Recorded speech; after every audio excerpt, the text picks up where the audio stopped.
Armed with the knowledge of the first game, now it's time to go over Dragon's Dogma 2. You start in a work camp this time, clearing rubble from the final dungeon. Yes, that's right, this is the final dungeon. The weird stone they dug up is actually Medusa, who wakes up and starts wreaking havoc.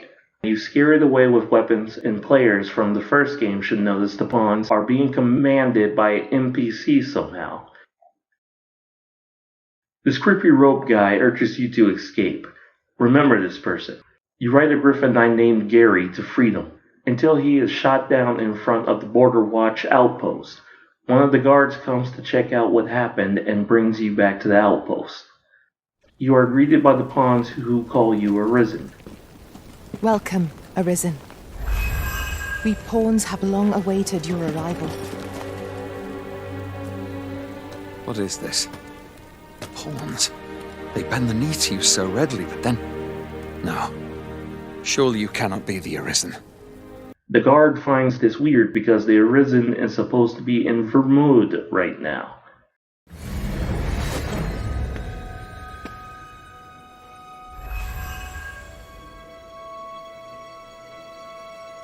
Well, I'll be. A pawn summoning before my very eyes. You truly are the Arisen, then. Strange. I thought the Arisen was in the capital. Surely there's only meant to be one Arisen. Fine. This is all beyond my ken. He then says go to Melv so it might jog your memories when you tell him you ain't got none, while he talks to his superiors about the pawn thing. Pawns give you the same lore as they did in 1. The Rift Stone lets the pawns travel into your world. They will serve the Arisen and aid them to defeat the dragon. You get your main pawn and be on your way. Good time to mention the brine again. Same as the first game, no swimming allowed for the Arisen. Death for everybody else. After arriving in Melv, hast thou forgotten thy destiny, thy charge? That is most unfortunate, but it doth not release thee from thy fate. A woman named Eureka, I'm just gonna call her Eureka, tells you what happened the last time you was in Melv. Melv was attacked by a big red dragon and you challenged it.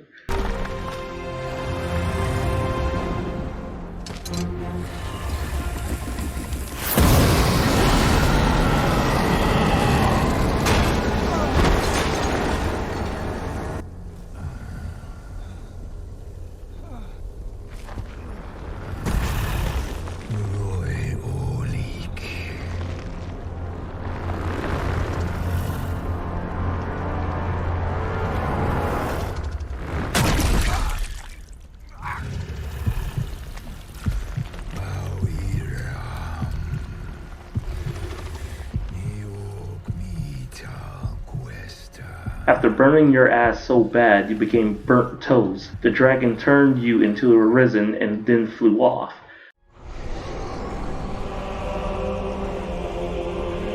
From this moment forth, thou art arisen, charge and all.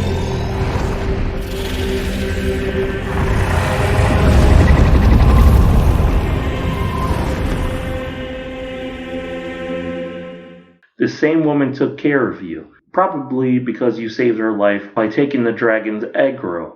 She was told your burns were so bad you was taken to the castle to heal. Guards come to pick you up and want to escort you to Vermund. You are rumored to be the Arisen or possibly being a fake Arisen. Either way, they get paid. So Vermund is where you have to go. Here is a map showing currently where we are. Vermund is all the way down here. On the way, Gregor mentions how Vermund works. The Arisen is the lawful ruler of Vermund. So it has always been. To claim the title is to claim the throne, yet not all claims are true. Our king sees many pretenders, and they are not dealt with lightly. There's still not one of them. Regardless, you would do well not to invite my mistrust on our journey. Claiming the title of Arisen also means you claim the throne. It obviously attracts a lot of pretenders, and the punishment for liars is not light, you are told. He is also judging you during this trip. You arrive at the gate and Gregor talks to the gatekeeper, Stanley, and you overhear their conversation. Who's that you've brought with you, Watchhead, sir? An arisen, by all appearances. An arisen? Another pretender, you mean? I see the Sovereign's ascension has done little to stop such charlatans from plying their trade. 'Tis uncertain. This one commands the loyalty of the pawns. What? Impossible. You know as well as I do that there can be but one arisen, and he's up in the palace. I'm well aware of how preposterous the idea is, thank you. However, as I do not believe it my place to rule on such a matter, I will make my report to the capital. If the claim is false, we will be rewarded handsomely for our trouble. If the claim is true, however, who can say? There can only be one arisen, but here you are commanding pawns, which requires investigation because the real arisen is in the palace. Gregor mentions they will report this to the capital.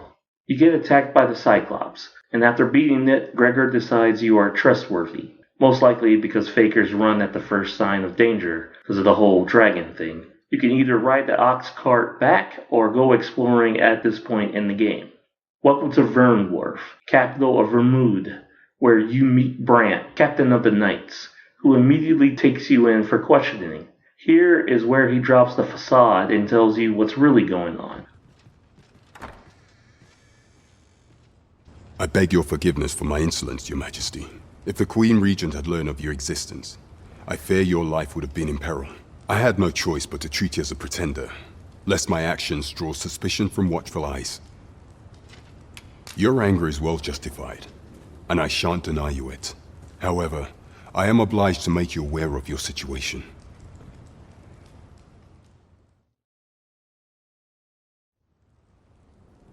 Your arrival would have robbed the Queen Regent Disa of everything.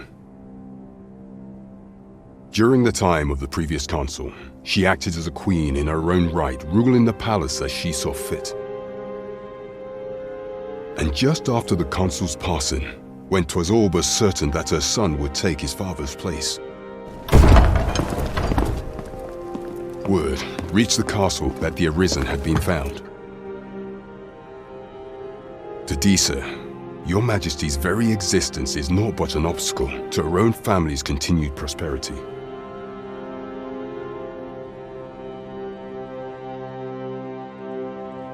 The assassination of the Arisen is an impossible feat for mortal hands.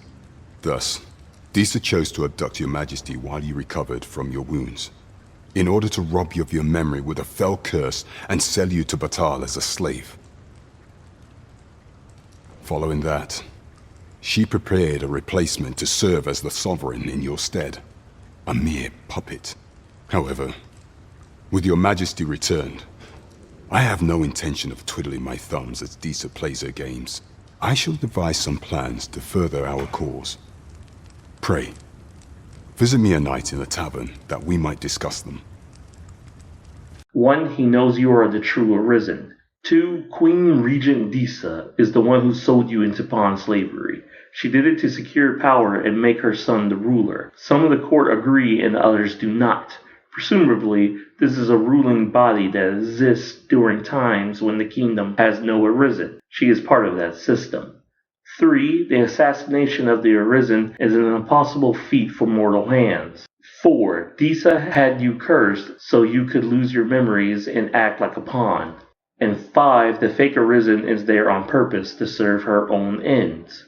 Now that you are back, he is ready to put his plans to restore your rule into action, and meetings are held at the tavern at night. Yes, Brant revealed all of this in one brief expedition dump that's easy to overlook. Upon leaving, you run into a young man trying to escape the guards. If you choose to always help him out, you learn he is some kind of noble who snuck out to experience real life. He also buys a gift for his mom. You meet Brant at night and learn of the plan. The coronation is coming up for the fake Arisen. Barging in and declaring yourself Arisen won't work, because Disa can just denounce you, and has enough people to back her up. So doing it at the coronation where everybody is gathered is your best chance by displaying your pawn commanding power. However, the coronation is invite only, so to get one, the plan is to make you a hero to Vermund by doing tasks that help people. Sounds familiar. Here are the tasks. Monster Column. Deal with the goblins and Trevo Mind, fend off monsters attacking the freight escort, and slay Saurians attacking Harv Village. Saving Harv sets up a quest for Melv. Also, you will talk to the most important NPC for the entire story, the River Guy, who says this. Yes, of course. We were speaking of places elsewhere. Mayhap 'tis beyond your ken. But this world of ours is not the real one. This world is a cycle. The dragon emerges, the dragon is slain, and just when we think we have found peace at last, the dragon appears once more. 'Tis endless. Endless and tiresome, wouldn't you say? Yet, such is the lot of those who reside in a false world like ours. The real world is not nearly so stagnant. All manner of things occur there. 'Tis a far more fearsome existence than ours, to be sure. Is there a way to travel to the real world, you ask? Must I do all the thinking here? Ponder that yourself. What I will say is that I believe the cycle will continue unbroken for as long as the dragon continues to be slain. You doubt your ears, but I speak truly. I have beheld the real world with my own eyes. We are going to put a pin on this crazy man's ramblings for now. Also note he says he never forgets, no matter how long. Queen's Regent. A palace infiltration mission to gather evidence of Disa's misdeeds. Learn her plots by stealing from the Regent Allard. To beat the stealth checks, I find just wearing the helmet lets you ignore the mechanics. Also add on the noble's clothes and you will be treated like you own the place. Now while sneaking into the palace, you will find a note written by a soldier about how there used to be a lot of pawns around, but are nowhere to be seen for a while, and now wonders if it should be reported. Go upstairs and swing by the library to learn some more history too. When you find the torn letter, you are discovered by the same young noble you helped escape the guards. His name is Savin, son of Disa, the same Disa you are plotting against. He actually wants to help you and stop his mother's plans, for he thinks she's going too far. He's a pretty good kid. The Magistrate.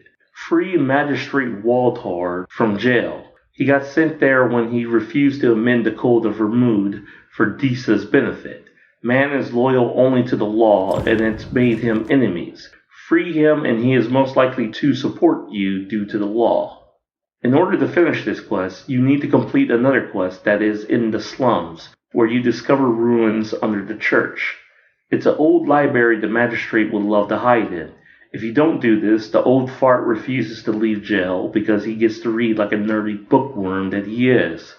Once he moves in, he tells you the library contains the true history of Vermund, where people have tried to rule without the Arisen, establishing a history of these attempts for the throne. He also notes the mad sovereign was stricken from the annals of history, and he can't find out why.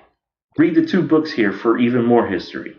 I'm bringing up the history books because unlike most games, the game's story will intentionally leave gaps. Gaps you can fill in with the lore you find in-game and conversations with NPCs. In this section, we're going to talk about the Vermund rumor mill. Here are 2 key rumors to know. Say, have you been to Harv? 'Tis a quaint little village down by the sea. Well, if you do visit, you might want to give the old man who lives there a wide berth. I hear he sets out to sea on his boat, day after day, only to be returned to shore by the brine again and again. As if that wasn't queer enough, he's apt to talk your ear off about some world he believes lies beyond the sea. I cannot fathom his obsession. I suppose losing his family must have driven him to madness. I've heard there's a means to tell if there's an oracle up in the palace, whose powers allow her to divine whether the Arisen yet lives. There's only one Arisen in the world, so no matter how many pretenders come forth, the oracle can see through their lies. Although, come to think of it, is that really proof? Does the oracle know who the Arisen is, or only that they exist? Also break in this noble's house to read their diary. Key takeaways here is the Oracle is missing. Apparently, the Oracle is important in determining who is a true Arisen and who is not.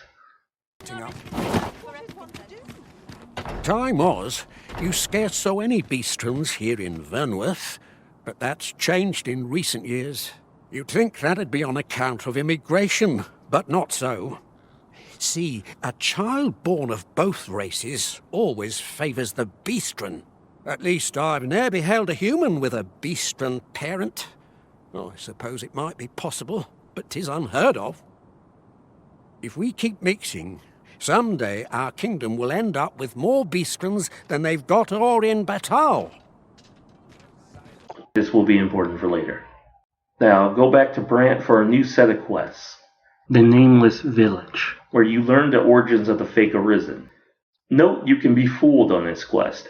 If you only meet the village chief in the rundown mansion, he will pretend to tell you information, but he is not the real chief.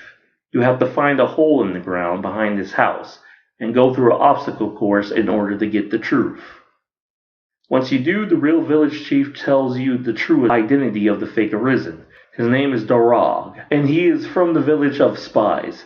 He was supposed to be the next chief until he suffered an accident during his trials. With a fresh scar on his chest, he decided to act like an Arisen.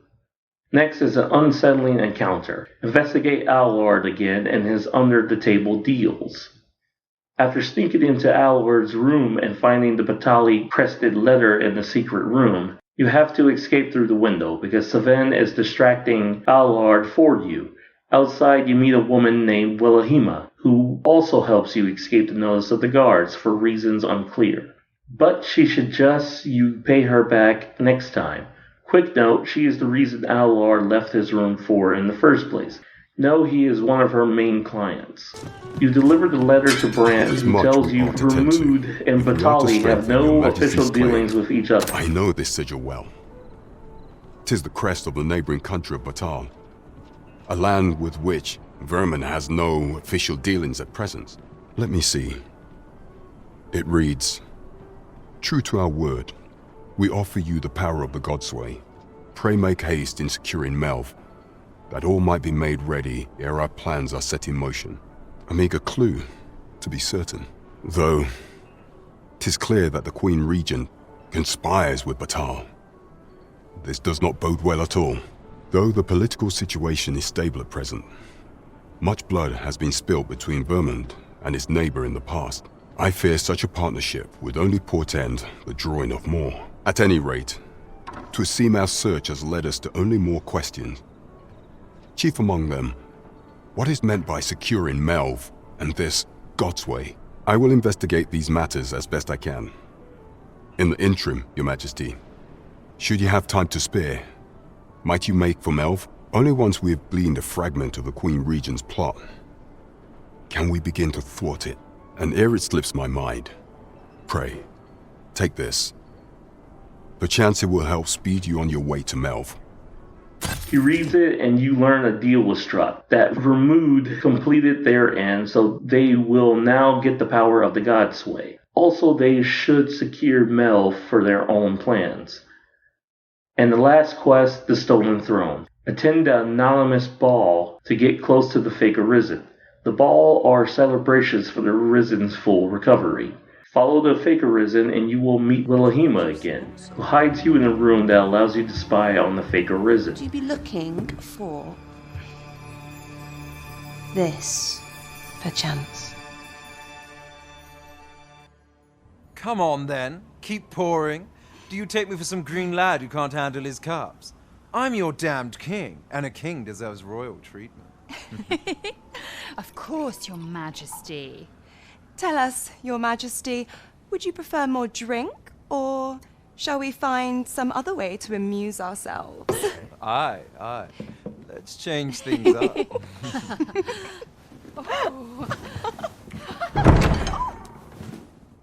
I believe I cautioned you to keep your drunken revelry in check. Lest you forget, these celebrations of your valor are but a pretense for more serious matters. I know, I do. It's just I get the poison in me and things happen is all. You need only serve as our false king until Sven becomes consul. Till then, however, you would do well to remember that your role demands a certain degree of dignity. I trust you understand your position, Your Majesty. Nay, as you say, I'll go and sober up.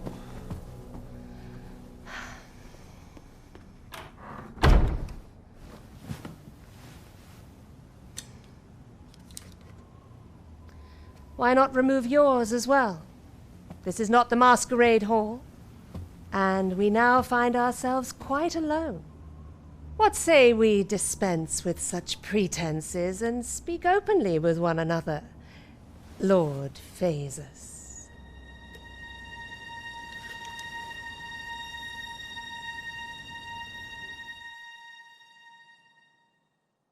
That will do. If you're discovered, yours won't be the only head that rolls. You learn the fake Arisen is kept under close watch by Disa, whose plan is to have the fake Arisen serve as king until Sven becomes consul. You also learn Disa knows a man called Lord Phases, and she displays signs of being into him. Before you find out more, you are cut short by Wilhelmina in fear of being caught. Now you are ready to confront Disa, but before you do, some quick relevant side quests. Red Vent of Calamity. Do a quick ox cart up to Melv to save it from a dragon attack again. You notice this dragon looks sickly. Once you fend it off or kill it, visit Eureka.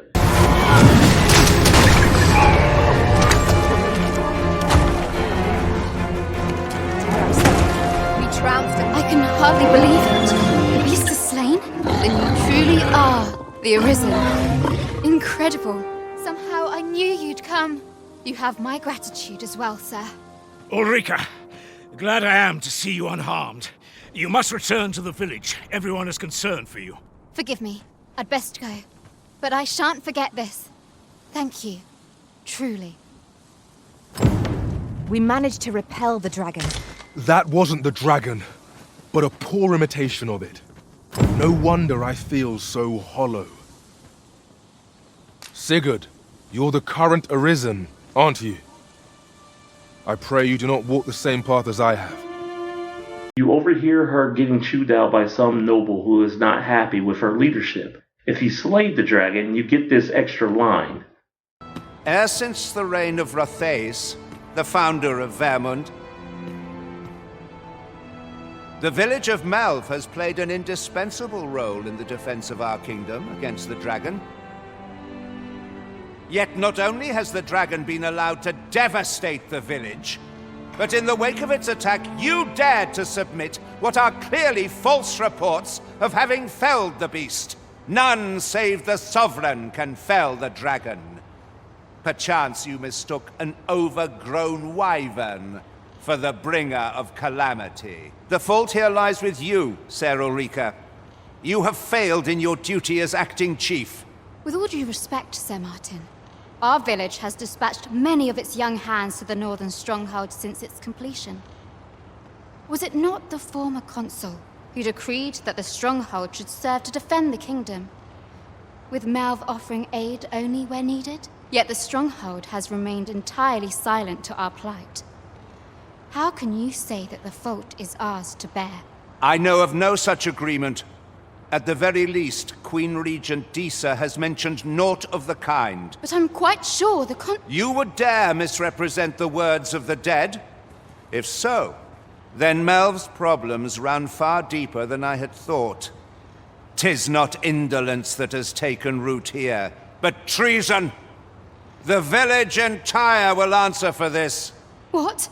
I intended nothing of the sort. Pray, let us... Save your honeyed words, traitor! I must inform the Queen Regent of this development. Apparently only the Sovereign can slay the dragon, implying that they don't know what the real dragon looks like. He makes excuses to call her and the village traitors, so they have a reason to seize it for Disa.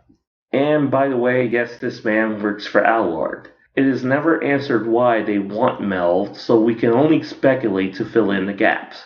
My guess is they want Melv because dragons are known to attack there, and Faces has uses for them for reasons I will explain later. However, knowing why they need Melv is not important to the overall story. It's mainly an excuse to move Eureka and our village to Harv for a chance to get another endgame credits cutscene. Head back to Vermund, for every rose has its thorn quest. Help Willahima get revenge. Assuming she likes you enough, you can do this quest. You have to do this quest before Brant's final quest. Willahima wants revenge on the man who wronged her. His name is Allard, the same man you robbed for secrets. This time you rob his home of a murder report that you give to Willahima as evidence. Agree to see this through to the end for this important scene. Get your hands off me, you fiend! Don't you know who I am? Oh, you hang for this impudence! Oh, Allard. I've always wanted to see you like this. That voice. Wilhelmina. But why? Why would you? Do you still fail to recall? Even with this mask staring you in the face. But I suppose for a man such as you, a little murder here or there is hardly worth remembering. What mockery is this? In your youth, you slew 2 individuals. The merchant whom you served, and his wife. They had a child, as I am sure you are aware. A newborn babe who was spirited away by her loyal wet nurse. You mean to tell me you were their child? But how can this be? Your mother, she was a beastren. Surely her child would be one as well. A fair assumption. But for better or worse, I didn't take after my mother. Save for in one respect.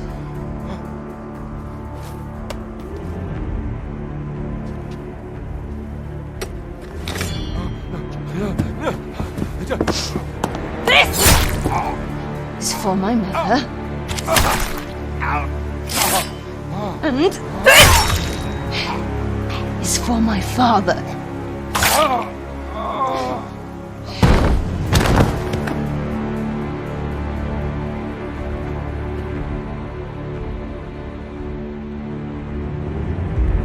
The time has come for all your sins to come to light, Allard.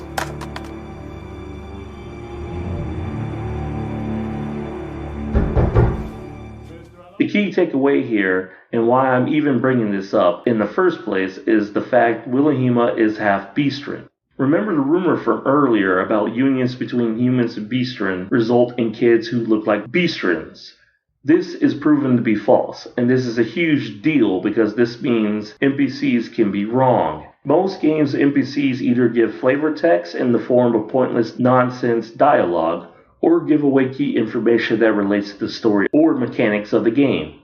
In this game, NPCs can be wrong and don't have the full truth of what's going on around them, and you should take what they say with a degree of skepticism. Also, now is a good time to mention the good old affinity system is back again. Like the first game, NPCs can fall in love with you and become your beloved. Anyway, back to Disa. Feast of Deception, the Coronation. There is much we ought to tend to, if we are to strengthen your Majesty's claim as a true Arisen. Aught shall change once we have attended the coronation. If your Majesty has any unfinished business to attend to, very well. The coronation is to take place on the morrow. We shall depart early in the morn, so your Majesty would do well to get a good night's rest.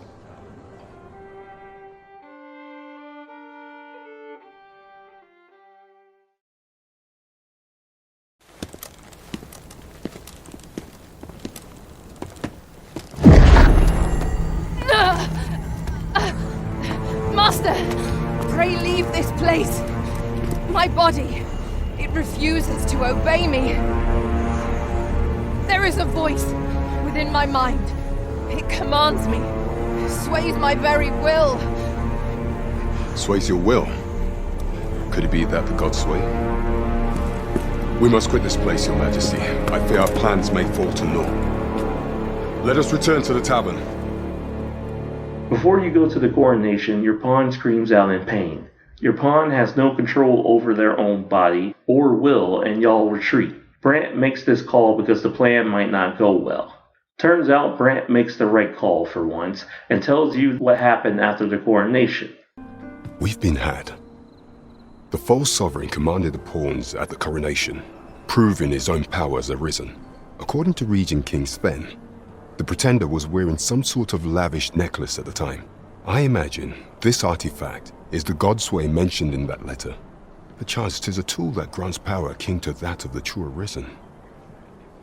'Twould do much to explain the events that we have beheld afore now. Alas, unless we find some way to unmake this godsway's power, proving your majesty's legitimacy shall be difficult indeed. Pray, allow me time to search for a way forward. I shall inform your majesty when I have prepared a plan of action. The false arisen commanded pawns, thus proving his power as arisen. Sven told him about some necklace he is wearing that is suspected to be the godsway, and you need a way to counter it.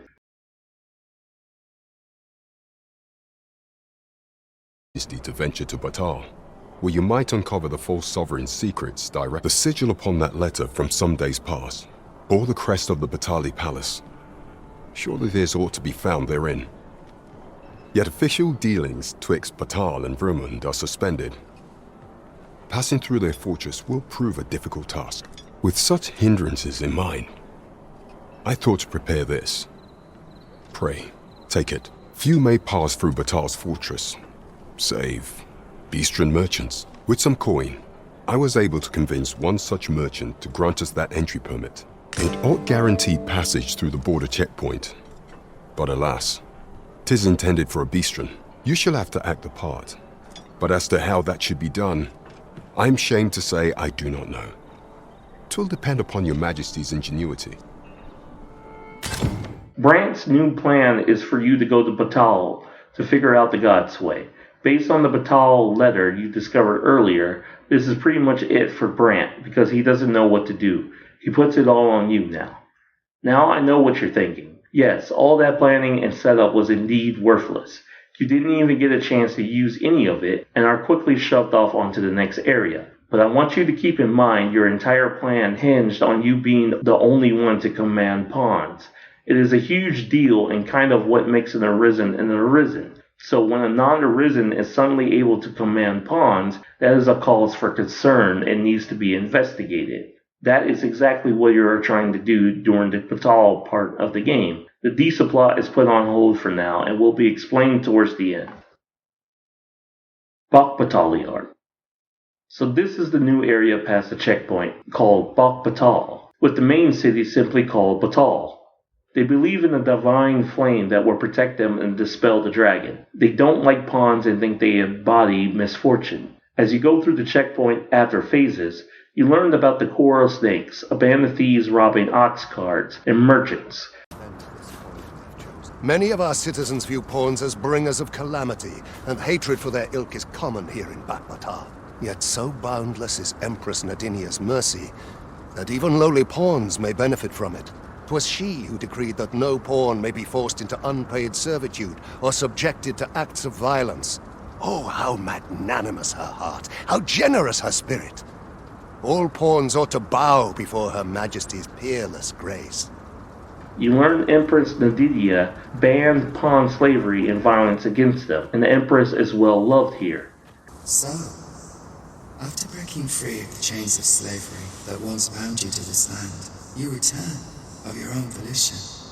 This is good. I am relieved to see that you are fulfilling your charge. Now, 'twould be advantageous for you and your pawn to visit the Rockmaster's burrow in Bakbattahl. Methinks 'tis where you will find that which you seek. Farewell. You meet again the strange person who helped you last time, and is now known as the Pathfinder, and Bakbattahl. Your first quest when you arrive is the nation of the lamb-bent flame. Another destiny well met. Does that make you the Arisen? Be at ease. I bear you no ill will. My name is Manella, and I have the honor of serving as a go-between twixt Her Majesty and the Guard. Come, let me buy you a drink. We've much to discuss, and I don't fancy standing round all the while. Shall we make for the tavern? Yes, sir. The people of Bakbattahl view pawns with great prejudice. They're even forbidden from setting foot in the capital. Her Majesty, Empress Nadinia, has long been troubled by this custom, but a practice so ancient isn't easily overturned. Many are unhappy about the existence of this tavern, even though it lies outside the capital, simply because it was established as a place for pawns to gather. I know not what manner of person you are, but if you would aid me in my efforts to make the people of Bakbattahl more accepting of pawns, I would be glad to offer you a residence permit. 'Tis a bargain more than fair, for those who hold such permits may remain in Bakbattahl without having their activities questioned. What say you? Glad I am to hear it. Take this then. Simply show it to one of the sentries and you'll be granted entry to the capital. Oh, and if you encounter any troubled Battali along the way, I bid you assist them. They are harsh in their persecution of the pawns, but were they to be aided by the targets of their ire, mayhap a few stubborn hearts would soften. A simple plan, I know, but 'tis the only one available, or so it seems to me. I bid you good fortune, Sir Arisen. Manella assumes you are the Arisen due to your pawns traveling with you, and gives you a Bakbattahl residence permit in exchange for your help improving pawn relations. Basically a series of quests involving the Empress Nadinia you could do at a later time. New city, new rumors. Time to collect them. Have you seen the Empress's dance? She performs it every day in this city, in offering to the lambent flame. The event bears some grand time, although I've long forgotten it. Most of us simply call it the Fire Fair. Her Majesty's grace is a sight to behold, and the blessings she invites are wondrous indeed. Long may she reign. The lambent flame is the founding principle of our nation. Thus festivals are held daily here to honour it with song. And Empress Nadinia always makes an appearance. I've been close enough to count her whiskers on several occasions. 'Tis kind of Her Majesty, but I fear for her, walking about in public like that. I only hope her guards are attentive. Daily festivals are held every day to the lambent flame. Empress Nadinia attends them every time, and she attends them with the people in close proximity, which puts her at risk. Hear this. Last week, I passed along the old Bakbattahl coast, and what did I find but the most gorgeous shards? Like drops of azure plucked from the sky. Took a few home, I did. Then, as I boasted of my finds at the tavern, a man from the Forbidden Magic Research Lab came up and asked to buy them. I threw out a price. Figured I'd see where we stand and all. Only for him to double it on the spot. Seems the shards are treasures that washed up from the sea floor on occasion. Here's hoping I'll find a few more. I've lived in this city for half a year now, and I still cannot fathom the Forbidden Magic Research Lab. Citizens are chased away the moment they approach, but you can hear eerie noises echoing out from it at times. Oh, and those few who do frequent the place are a mysterious lot, let me tell you. The work they do is for the benefit of all Bakbattahl, or so they claim. I wonder what Empress Nadinia makes of it all. If I were you, I'd keep my distance from that. For tell is, they study a means to dispel the threat of the dragon through magics and conjurings. I won't claim to understand it, but it seems sacrilege to me. A blatant disregard for the lambent flame's protection. Still curious. Good luck getting inside. Those sentinels aren't stationed there to give you a tour. What did that Phases fellow, excuse me, Lord Phases, do to earn all this authority? Frankly, I fail to see how this forbidden magic bunkum will serve Bakbattahl. We need only pray to the lambent flame. That has always served us well. I'd not see our ways torn down by sacrilege. Okay, things to note here. Lord Phases seems to have a lot of authority to run the Forbidden Magic Lab. No one knows what they do, but it's related to dragons. And blue shards that wash up on the Ulta coast. So before you go to Bakbattahl, you get the quest Flickering Shadows. All knowledge of this, God's way, stems from the Forbidden Magic Research Laboratory, which can be found here in Bakbattahl. However, you would do well to first travel to the Bakbattahl coast and seek a man named Ambrosius. For as a researcher of this laboratory, he will doubtless be able to answer many of your questions. The Pathfinder talks to you once again and straight up tells you to go to the Magic Research Lab. There you can find knowledge of the God's Way, because it comes from there. But before that, go to the coast and talk to Phases' assistant, Ambrosius. Who are you? Never mind, 'tis of little import. I'm searching for blue crystal shards. Find any, and I'll pay you handsomely. The bigger they are, the higher your reward will be. Is that all? 'Tis a god's sway. Well, to be precise, the crystalline substance from which 'tis made. By refining such crystals, anyone can attain the power of the Arisen. The power to command pawns, that is. However, small fragments are meaningless. They cannot contend with the Arisen's power, you see. Speaking of which, should you find any large fragments, bring them to me. Though that might be difficult, we've scoured this area quite thoroughly, I should think. 'Tis possible larger shards may have been mistaken for jewels and carried off by scavengers or collectors or some such. Mayhap one such as the Oracle or the Dragon Forged would be able to aid you in locating them. I can tell you no more than that. Once you find Ambrosius, he doesn't care who you are. Find him blue crystals and he will pay you. If you want a bigger reward, get a bigger shard. He also sends you to the Dragon Forge to ask about where you can find more shards. I am the husk of he who was once arisen. My final battle against the dragon culminated in the loss of the will that should have seen me bring the creature low. Thus, as the arisen is defined by the strength of their will, from that moment on I was arisen no longer. Such is the world's will. I dare say it compels me e'en now to impart upon ye all the knowledge I possess. The Godsway, forgive me, but I've ne'er heard of such a thing.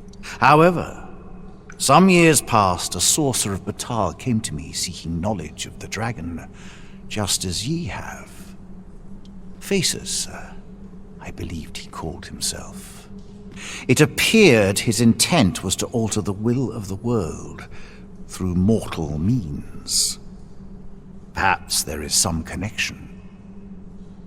The Dragon Forge has no idea what the God's Way is, but tells you Phases came to him asking about the dragon. He also tells you the real dragon only appears before the Arisen when it is time, and the worm crystals can be gotten from Lord Driggs too.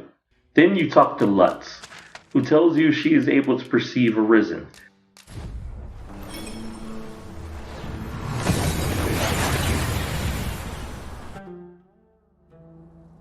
We've arrived well enough. Where to next?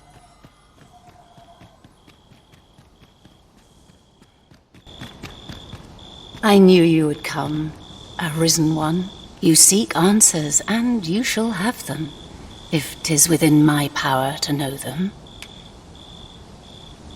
I simply do. The life force of the Arisen is wreathed in a warmth all its own. 'Tis most distinctive, and I am able to perceive it. Such is how I came to know of your arrival in this world, Arisen. Wherever you go, I can find you. 'Tis a most useful ability, as I'm sure you will agree. Of course, it ill-suited the Queen Regent and her plots. Loath as I am to admit it, I know little of the artifact of which you speak, though I shall tell you aught I can. I sense a land soaked in warmth. A warmth akin to your own, Arisen, to that of the power of the life you possess. Yet it now lies many fathoms below the surface of the sea, in a place unreachable by mortal hands. Though 'tis strange, for I sense also that this warmth grows e'er near. 'Twould seem a path will be open to you in time, allowing you to venture into the heart of this warmth, so like your own. Perhaps he who was dragon-forged can tell you more. Seek him out in Harv village, if you would learn from him. Basically, she is the exiled oracle or Vermund, and has no clue what the God's Way is either, but tells you to seek out the Dragonforge in Harv. Wait, Harv? Before you do that though, a quick trip back to Vermund to pick up 2 key side quests. Phantom Ox Cart. There are rumors that an ox cart is operating at night. Catch Neville the guard and he will sing like a canary. A Bakbattahl merchant approached him to round up pawns, and the merchant will buy them. Naval agreed because he is deep in debt. Tell Brant of this ox cart so you can trigger part 2 of the quest. Brant suggests pretending to be a pawn to sneak onto the cart. Once you are in the cart, the driver mentions he delivers a lot of pawns that never return. You beat up Bakbattahl guards and get the labor requisition orders. You have my fullest confidence. Has there been some development, Your Majesty? Well now, you have divined the Oxcart's destination then, I see. So they were procuring pawns in order to carry out this excavation. The staff you mention is most curious. It sounds as if 'tis of the same make as the jewel wielded by the Queen Regent's puppet. I had heard pawns face much prejudice in Bakbattahl, yet to hear that they are treated as tools to be discarded and given such perilous tasks, 'tis contemptible indeed. Volcanic Island has long been part of Bakbattah's territory. The lake of lava present there is revered for its flames, which are sacred to the Bakbattahl people. Perhaps 'twould be considered blasphemy to give such work to their own. Or could this simply be a means of testing the efficacy of these jewels that allow for the control of pawns? I can offer naught but conjecture. For now, we ought to aim our efforts towards proving that a member of the Vermundian court has been selling pawns. Should we succeed, even the Queen Regent herself could not deflect the people's displeasure. She would doubtless lose their confidence. You have my gratitude, Your Majesty. The evidence you have gathered shall form the stalwart pillar upon which our rightful claim will rest. 'Tis most valuable, so pray exercise the utmost care when deciding how it ought be used. The other quest is in a veil of gossamer clouds. I heard from Captain Brant that you plan to make for Bakbattahl in order to continue your investigation. As for me, I've been looking into my mother's movements since last we met, and I happened upon this. 'Tis a letter she discarded, only half written. It seems to be addressed to someone called Phaesus. I passed an eye o'er it, though I failed to grasp its meaning, or what compelled her to throw it away. Here, I thought it best that you have it.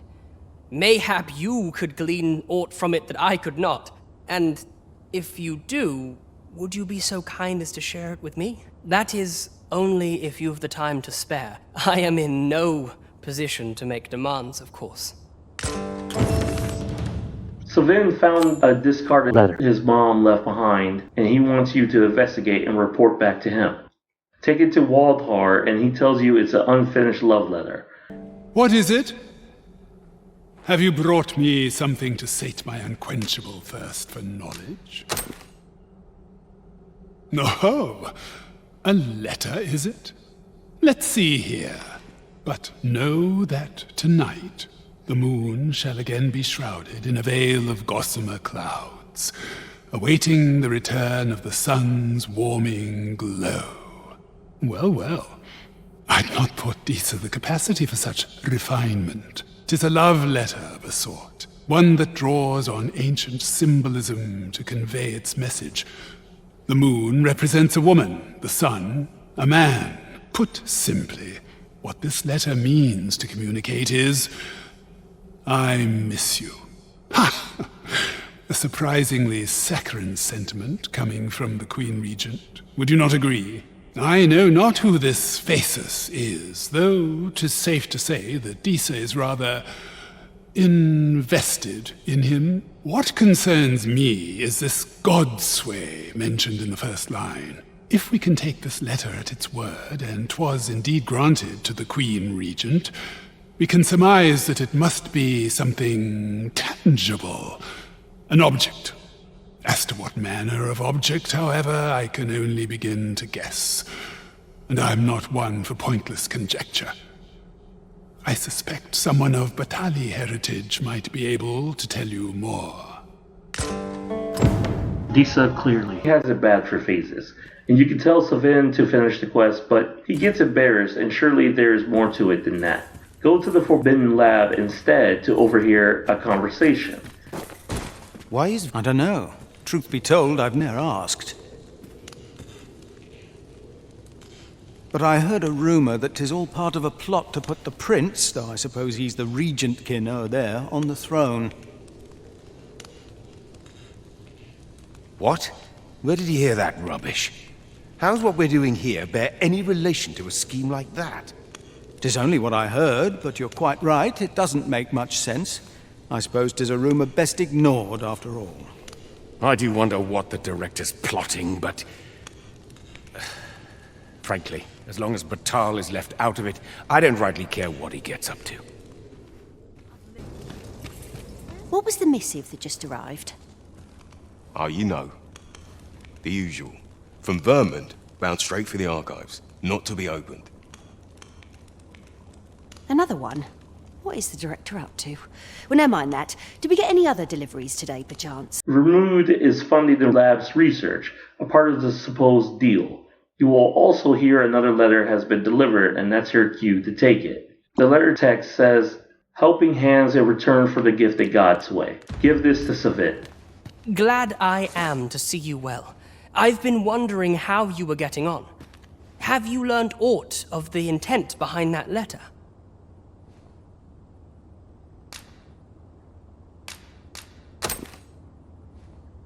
'Twould seem my mother has joined hands with a Battali researcher to achieve her purpose. Which, according to this missive, is to arrange things so that I might rule the kingdom. But I don't understand. Vermund needs no consul. It's found its ruler, its sovereign, pretender though he may be, to say naught of you. Does she mean to remove you and the false sovereign both from the picture? Is that what is meant by this tragedy? 'Tis a frightful thought. Yet we are in a much stronger position for having learned of it. You've my gratitude for this. I now know what 'tis I must do.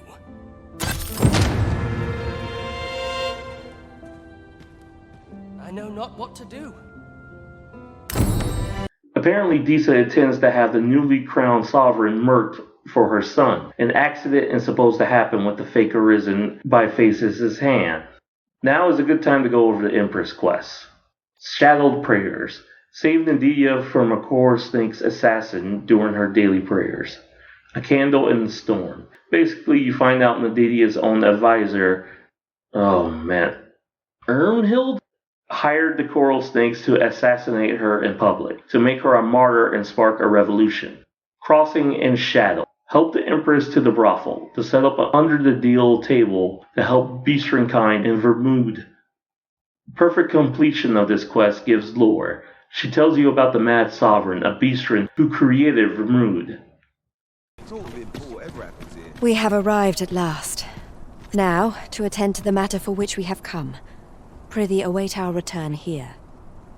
We are grateful for your patience. The matter is attended to. We have allies here in the Rose Chateau who offer their aid to our cause in secret. Namely, to create a place where the Beastrons of Vermund may live in peace. Were it to come to light that Bakbattahl has provided aid of any kind to Vermund, there would be a scandal, and all of Her Majesty's good deeds would be unmade. Thus, Her Majesty must work in secret, offering her support from the shadows. But let us not linger. I have arranged for an ox cart to meet us by the statue of the Arisen. Do you know before whose likeness we now stand? 'Tis that of Rotheus, founder of Vermund. Oh yes, was none other than a Beastren who gave rise to this kingdom. Yet, in spite of this history, our people find little welcome here. Quite the opposite, as we have witnessed this night. Past wars twixt Vermund and Bakbattahl have done much to worsen Beastren's standing here. This we cannot deny. Yet, as ruler of a Beastren nation, we can do no less than long for the day in which our people will be treated kindly wheresoe'er they may tread. And we would be remiss not to pray that the future you envision, as predestined ruler of this domain, shall be in alignment with our own. We bid you good night, Sir Arisen. Anyway, let's finally go back to Harv. Convergence. Upon arrival, speak to the River Elder, who talks about the Circin Temple and the man who resides there. Ah, good. You're awake. Look to the sea, my friend. Hard to resist setting out in one's boat with fair skies like these, eh? Now, I've told you about the sunken temple in the middle of the sea, haven't I? I'm quite sure I mentioned it, but I ne'er spoke of the man who resides there. He was such a worthy ruler in life that his armies safeguard him even in death. As he himself would have it, he was once entrusted with the task of watching over this world from the heavens above. Yet he tired of his duty and abandoned his perch in the sky in favor of founding a small kingdom on the ground. Alas, though he was a just and goodly ruler, there is not a single person alive who remembers his name. Oh, it sounds unfortunate, but if you ask me, 'tis all a matter of perspective. It can be a blessing to forget. I should know. In all my long years, I've never forgotten a single thing. I remember everything, every little detail. Would that I could forget some of it. A lie it may seem, but a lie it is not. I speak only the truth, as you well know. Come see me again if it pleases you. I've tales aplenty to share. Go in the temple and have one of the most important conversations in the entire game. So, another comes seeking to inter me. Yet your wicked schemes will avail you not, Watching One. Time and again have you sent unto me your minions. Yet repel them I have, and so I shall anew, till I might claim the true world as mine own. Why do you not draw your blade? This battle shall be o'er afore it has even begun.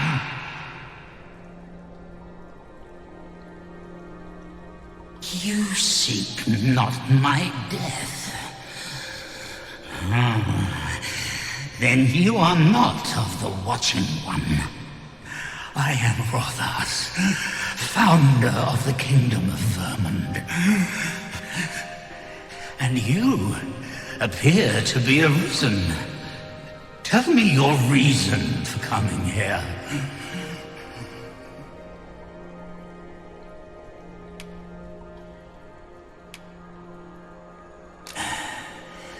God's sway. Speak you of those trinkets conjured by the wizards of Bakbattahl. E'en from these depths I have beheld the Battahlese scuttling about, gathering their fragments. 'Tis a baleful, maddening act to transmute the fractured souls of Arisen into such frivolous baubles. Aye, that which you seek is a soul much like your own. Yet rarely will you find one intact, for splinters are all that remain of those pitiful Arisen who were bade come here by the Watching One to end me. The flesh may rot, the soul fragment, yet power endures. And 'twould seem the Battahlese seek to augment this power through their perverted arts. Though to what nefarious end, I know not. Yet 'tis folly, the frolicking of children. Such a trinket could ne'er hope to fell the dragon, let alone the watching one. I know little of your intent, but I sense in you a powerful will. A will that urges you towards fulfillment of some great feat. I shall grant you this blade. It too is the soul of an arisen. Mine own, in fact. Refined in purest dragon blood. Alas, the ages have taken their toll. 'Tis as withered as mine own flesh. Yet, mayhap, the Battahli's profane magics would be capable of drawing forth its late potency. If that is what you seek, arisen, then go unto their stronghold. I believe 'tis there you shall find the means to achieve it.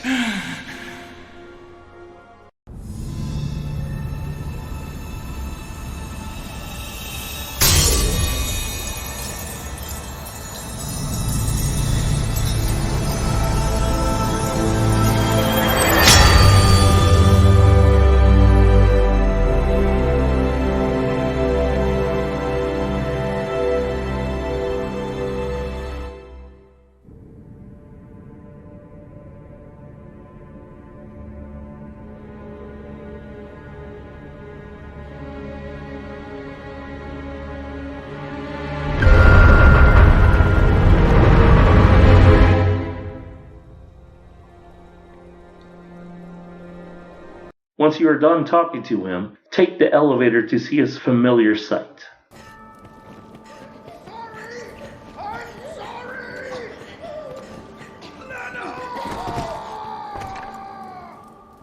Time to head back to the lab.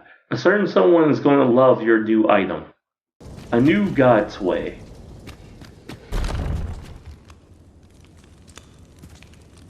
No, this is all wrong. What use of pitiful fragments such as these?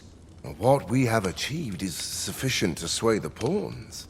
But when the time comes to fell the dragon, I fear it may not be enough. Lord Phasus insists we shall succeed, and yet...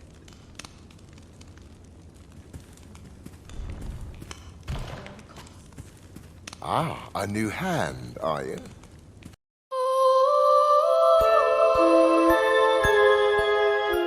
Have you some business with me? Why? 'Tis an arisen's. This is incredible. I've never seen such a luster. But why do you possess such a thing? Where did you obtain it? No, never mind. 'Tis of no consequence. All that matters is this. With this alone, I shall be able to craft a superior godsway, the finest of all created to date. I must make haste that I might deliver it to Lord Phasus even a moment sooner. But wait, no. I have not the worm's life crystals to restore it. Confound it all! Oh, don't be ridiculous. Do you even understand what you are offering?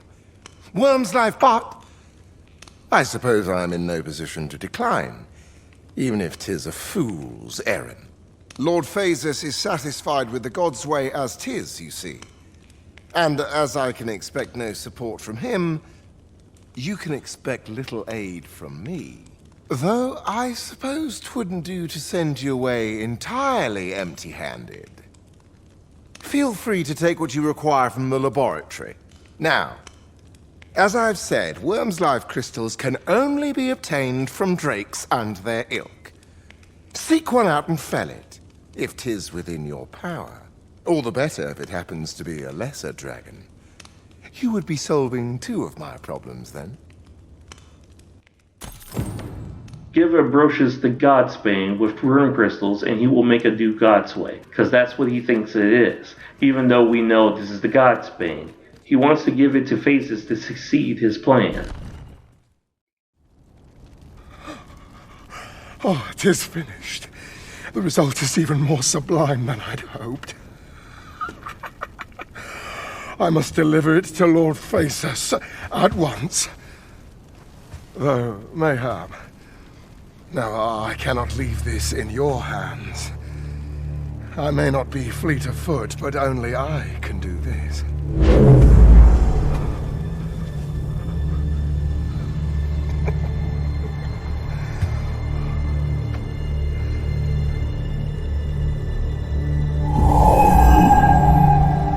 Wait, I've changed my mind. You take it.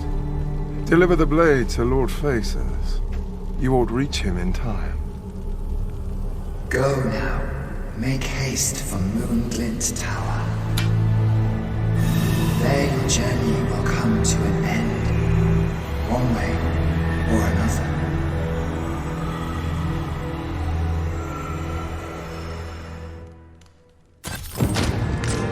Part 2 of this quest, once you improve the Godsbane and it's finished, Ambrosius insists he be the one to deliver the new Godsway to Phases, only to be intervened by the Pathfinder.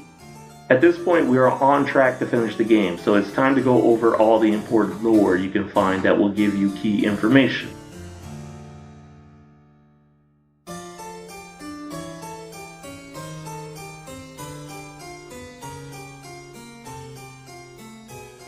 Ambrosius' diaries 1 through 6 detail how Phases got into this position. 1. Forbidden magic was introduced roughly 40 years ago by a missionary claiming it can control the dragon and has roots in dark magic. 2. Said magic was viewed as a bad idea, so it was practiced and researched in secret. 3. The magic became a cheap trick and fell out of popularity among the researchers. Until a young Phases showed up and revived the art, he is basically a genius superstar. 4. Phases secured funding from high-ranking officials in the palace with his research papers that don't mention anything about the forbidden magic. Eventually, Phases started studying pawns, which then led to the idea he should summon and control the dragon. 5. Their experiments earned them more favor with the court, and the possibility of stopping the dragon with their research gained them official funding and a lab, making Phases gain so much standing that only the Empress is above him. 6. Despite a new Empress being crowned, that would be Nadinia, the lab was unaffected and continued as business as usual.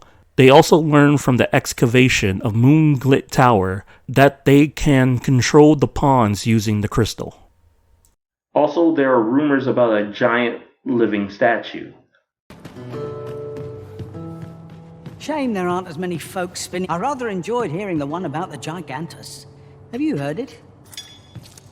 'Tis said to descend in times of conflict, scattering friend and foe alike, and leaving only death and ruin in its wake. Sounds like the last thing we need, doesn't it? Speaking of titles, the Guardian Gigantus. The Guardian awoken apparently to stop Phases. Depending on how fast you kill this thing, the post-game changes. Phases ignores this thing at the request of his retainers and keeps going to Moonglint Tower. Where is it? Grace be upon you from the ashes. Hear the truth of revelation. Just don't ignore me! You totally saw me!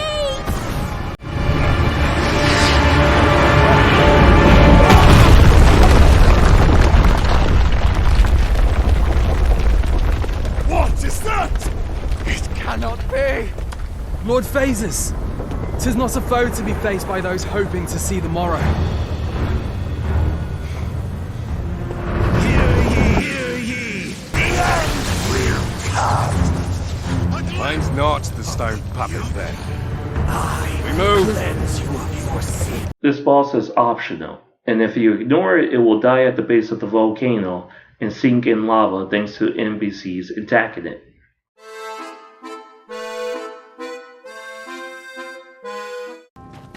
Well now, if it ain't the current arisen. Faring all right. Have you come for a dip in the hot spring? Or mayhap to speak with me? Is that right? Have at it then. Well now, have you come for a dip in the hot spring? Or mayhap to speak with me? Is that right? Suppose I could oblige a fellow Arisen. What? Hadn't you noticed? That's a bit embarrassing, eh? I'm a former Arisen. Mind, one who couldn't fell his dragon. And if there's aught more shameful than that, I've yet to hear of it. In my case, it all came down to a lack of skill. Mayhap I could fell such a beast now, but my dragon's long gone. Brings a tear to your eye, don't it? But don't cry for me, cuz. Just know that you've got my full support. I'll be glad to see ye succeed where I once failed. Only, don't do it for me. Do it for yourself. Bring your dragon low, and taste glory eternal. At home, waiting, wondering. My husband and I are met with persecution. At Moonglint Tower, you hear Face's plan through this cutscene.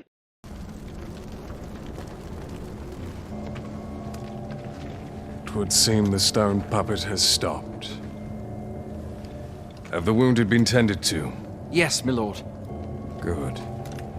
I trust you are prepared, Sovereign of Vermund. Will it really be all right? I'm not about to be charred, am I? Fear not. You are in no danger. Okay, I believe you. The dragon shall be under my control when it appears. Come. Let us press onward.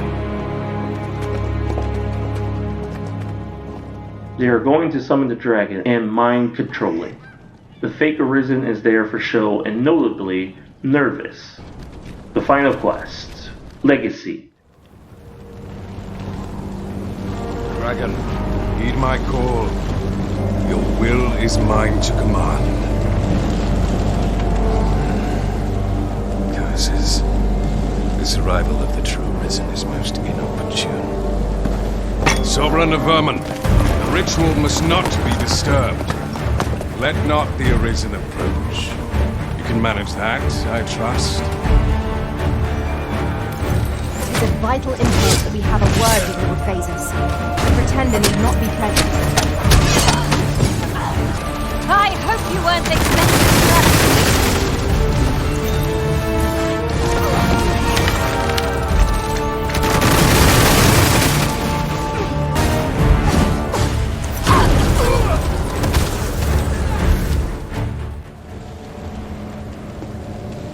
Your efforts are for naught, Arisen. Now, simply watch as this world's hollow and fruitless order is remade by my hand.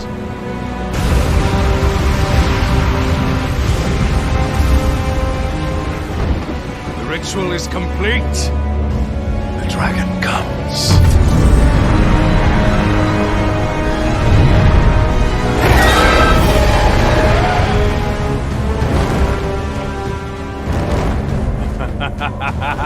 Behold! The Royce Dragon! By my power, the Dogma of Dragons is unmade.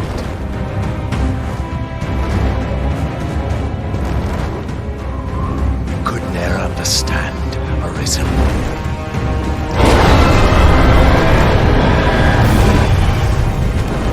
We must all be freed from the vulgar order wherein the dragon's existence determines all.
Greetings, Arisen.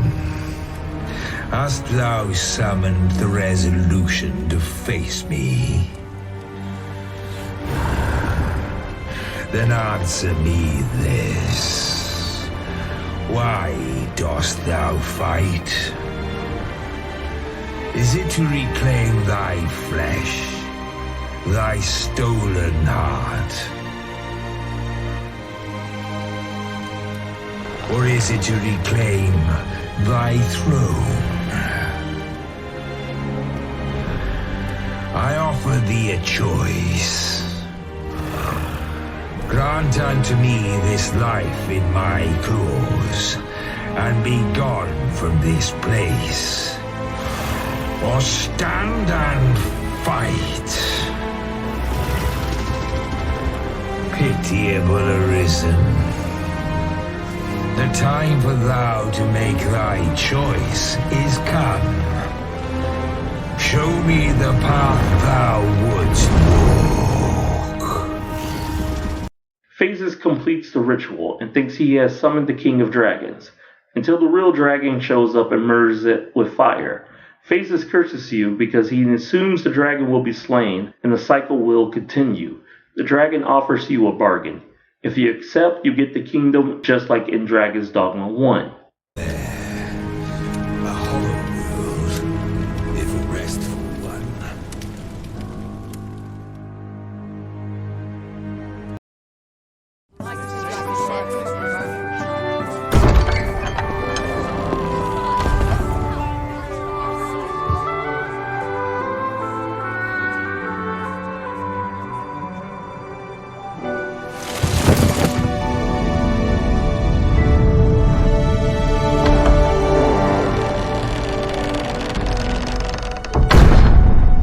Fight it instead and the real ending begins. The dragon flies you to the final battle, but before that the dragon wants to talk. Thou wishest to dismantle the world's will, just as I do. Yet dost thou know what awaiteth the world, should it meet such a fate? Would become a fleeting, fragile, vacuous thing, bereft of the cycle. Naught would be born into it save chaos, great and terrible.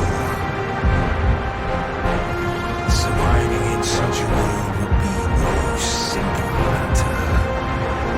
The world shall not change with my death, nor shall it change with thine. Consider the result. How it is now came to be. How hath the once closed paths before me come to be cleared? Think well, reason, but rest not. I will know thine answer through the strength of thy will.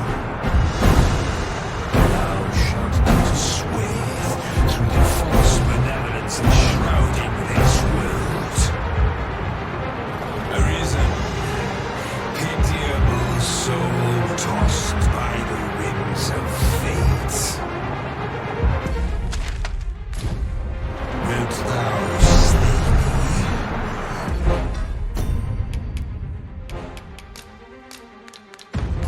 Or be slain? I know not how this story endeth. For the outcome was determined in a time before reckoning. And yet Arisen, born of a hapless fate though it may be, perchance 'tis thy will, thine alone, that couldst contest the great will of this world.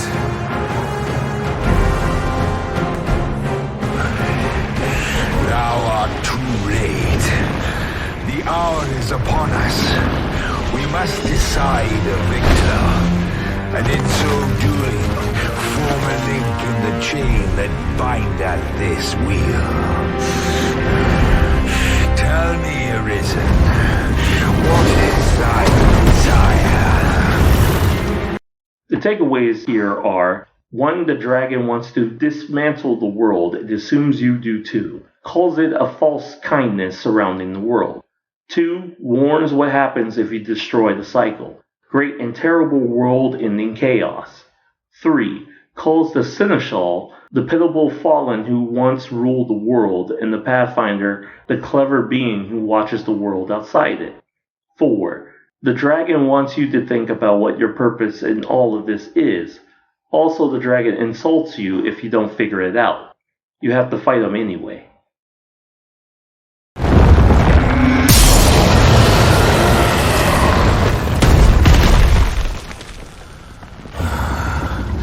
Alas, I am slain.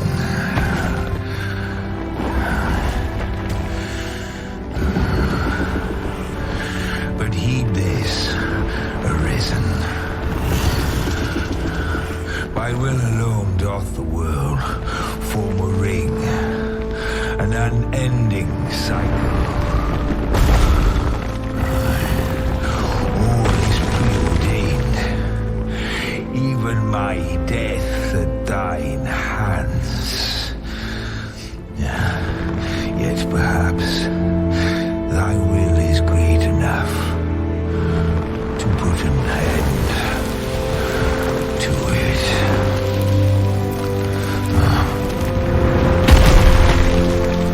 After you kill the dragon, by your will, the cycle continues, but questions if your will is great enough to end it.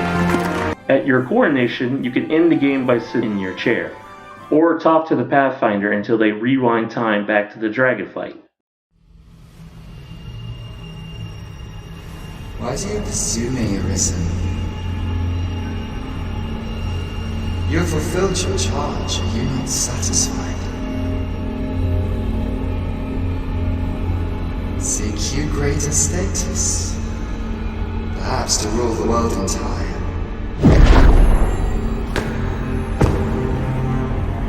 If this power you desire, you need merely spy out the path.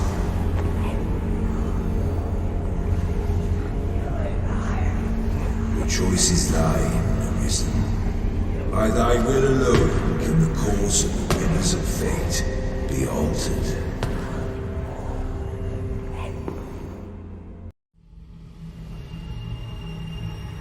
You would still resist your fate. Understand you the folly of such a decision.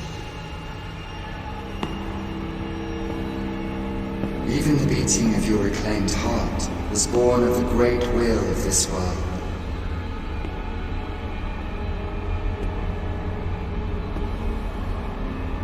Yet you would abandon it. Everything in this world, all that you have come to know as reality, is the creation of the great will. Should that will be lost, no mortal being could survive.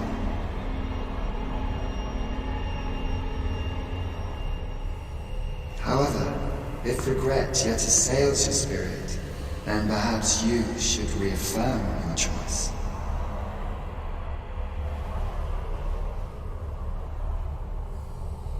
Witness with your own eyes, or through the eyes of another,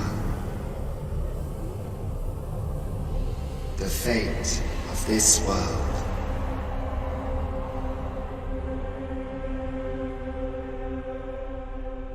This time you could do something you couldn't do the first time around, and that is use the God's Bane on yourself.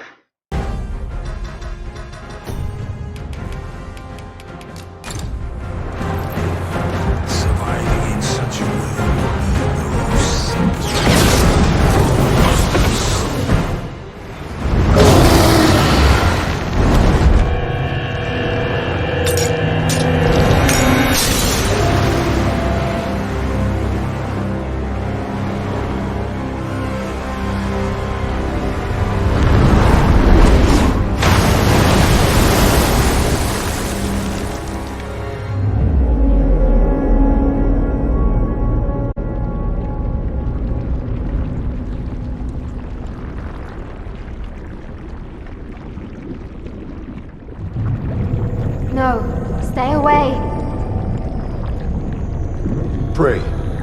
Turn back. Leave now, while you can.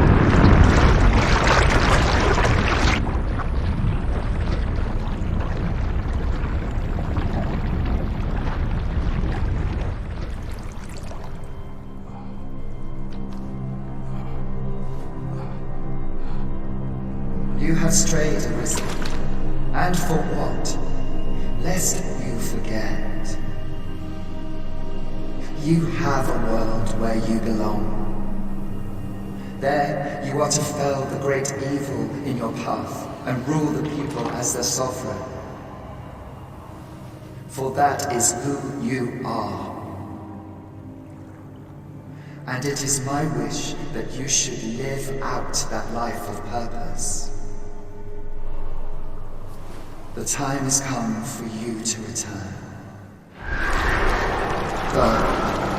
My children shall see you there safely. Let us go home. Together. To a world under your rightful rule. To a world all your own.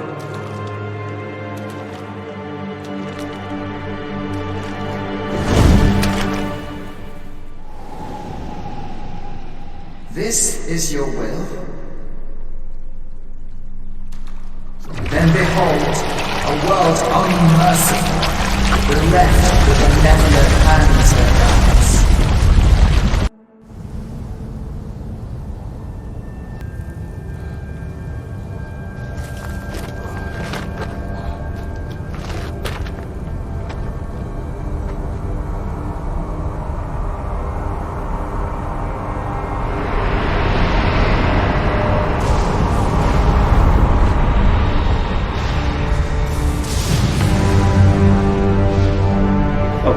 Turns out the world really is finished, and the real sequel to Dragon's Dogma begins. Yes, everything up to this point was not considered a part of the sequel.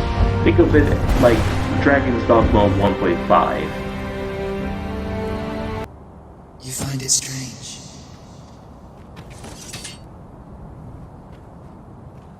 But this is your world. The world to which you longed to return. Alas, if only you had chosen to become sovereign. At the end of your travails, you could have ruled over these lands in perpetual peace. Yet that world of limitless possibilities has ended. You stand now upon its remains, the vestiges of a world that could have been so much more. Innumerable wills have served to deliver this world from extinction time and time again. You alone have refused to carry out that great purpose. What you see before you is the consequence of your apathy. Behold.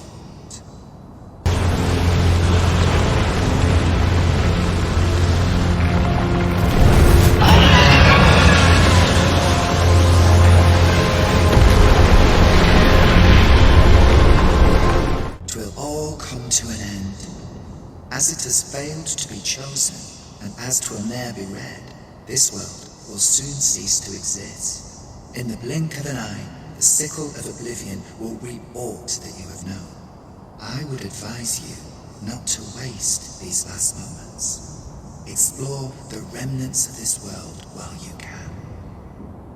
Perhaps, in doing so, you shall come to see the truth, and know the wretchedness of a world unworthy of being chronicled.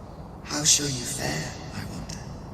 Will you endure in this world, abandoned and unprotected?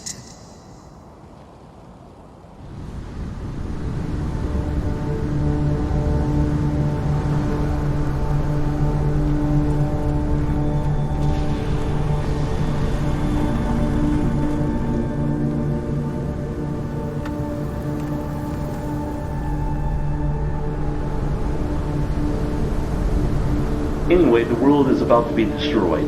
Your main bond is with Phases, so go see him first.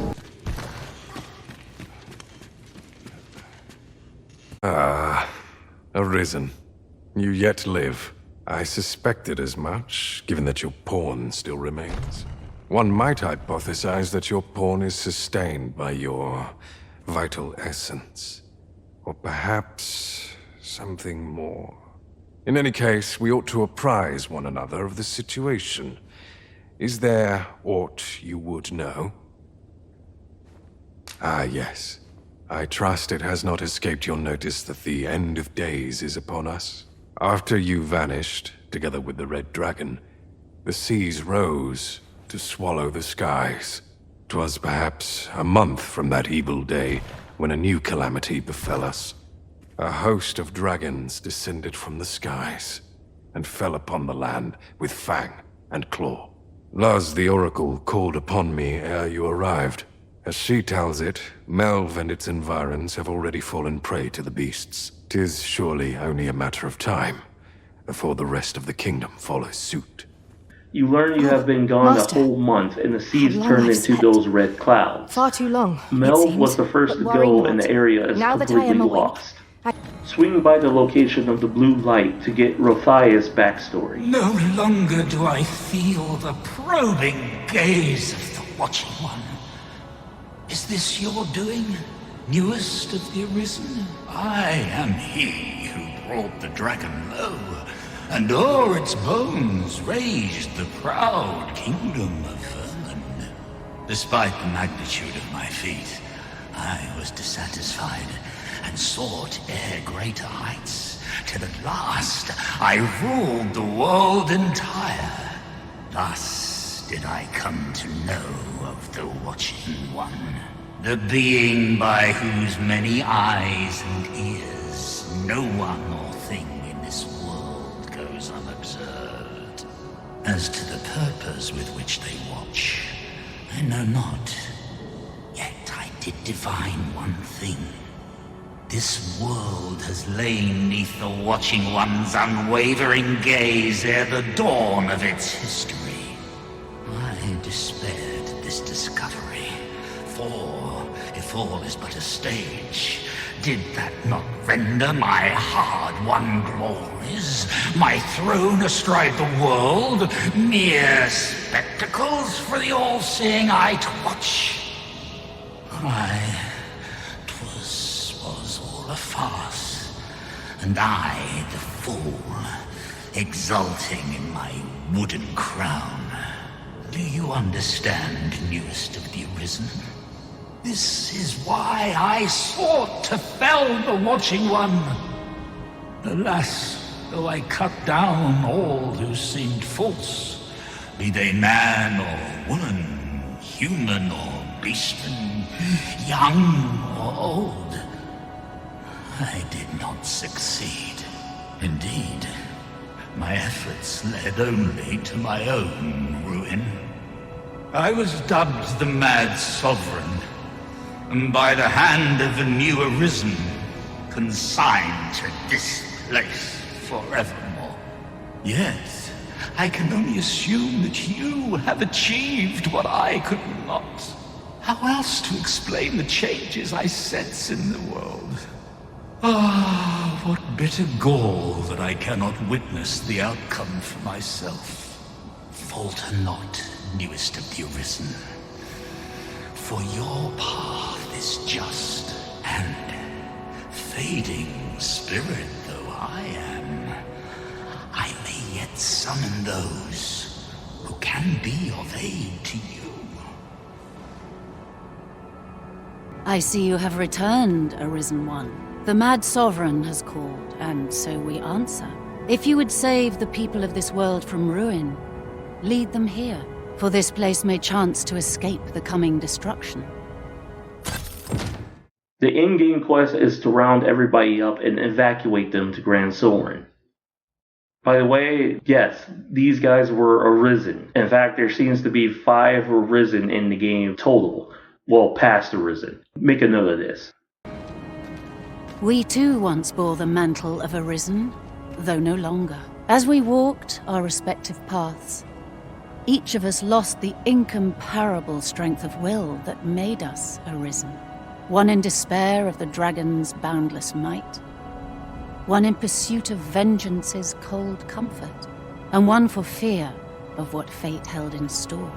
Yet you bear it still, Arisen One. Hold fast to your strength of will, for it shall doubtless lend you the strength you will need to spare this world its end. And also, yes, that's right, this is Grand Soren, the same Grand Soren in Dragon's Dogma. Now, let's talk about the map and how we can prove this is Grand Soren from Dragon's Dogma 1. With these pictures, we can see side by side that this is Grand Soren. If Grand Soren is here, this means Blue Moon Tower should be here, which it is. So that would make your starting fishing village over here, and the final battle of the first game here. Safe to say Dragon's Dogma 2 map is built on top of Dragon's Dogma 1. With that out of the way, this world is on a timer. If you sleep, the destruction timer progresses. With enough time, most of the map is gone. If you die during this time, you get a special cutscene.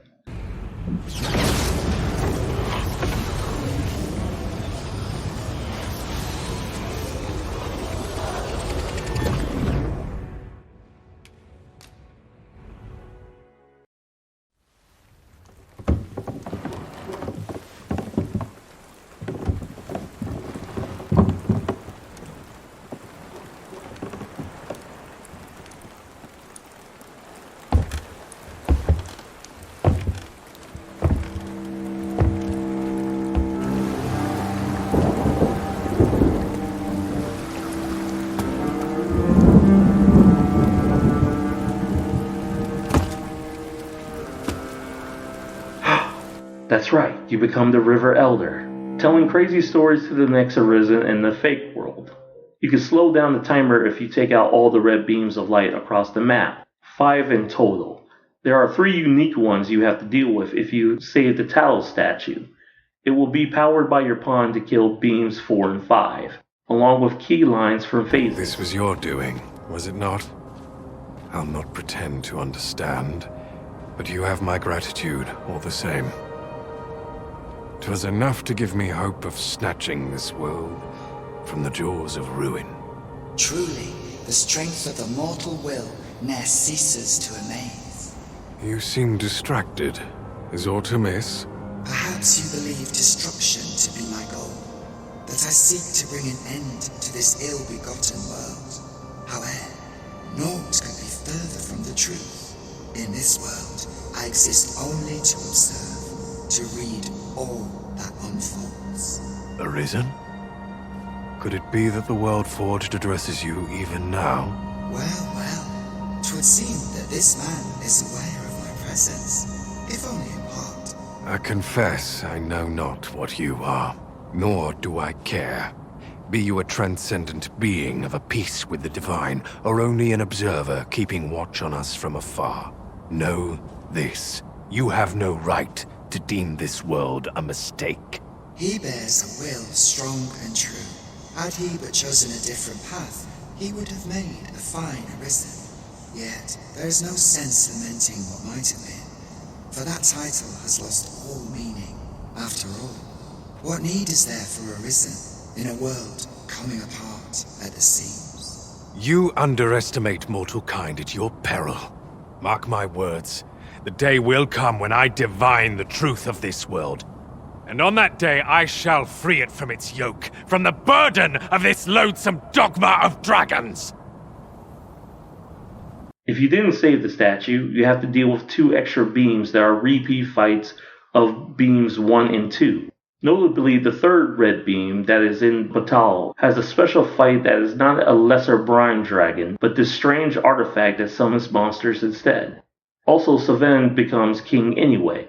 The fake Arisen is missing, no matter how your fight ended, and Vermund had to pick somebody in the Arisen's absence. Once you save everybody, or just rested in Grand Soren until the time ran out, you can finally end the game.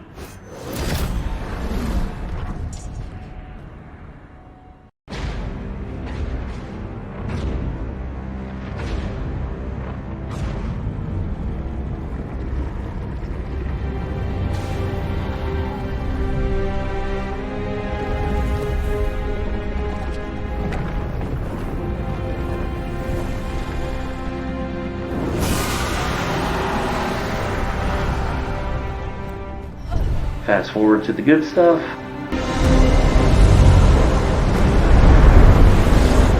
Time has seen worlds uncountable created, only to be snuffed out like candles by the cold breath of oblivion. Eventually, the Great Will tired of witnessing this. It sought to overturn oblivion by granting unto it a role, a duty, an identity.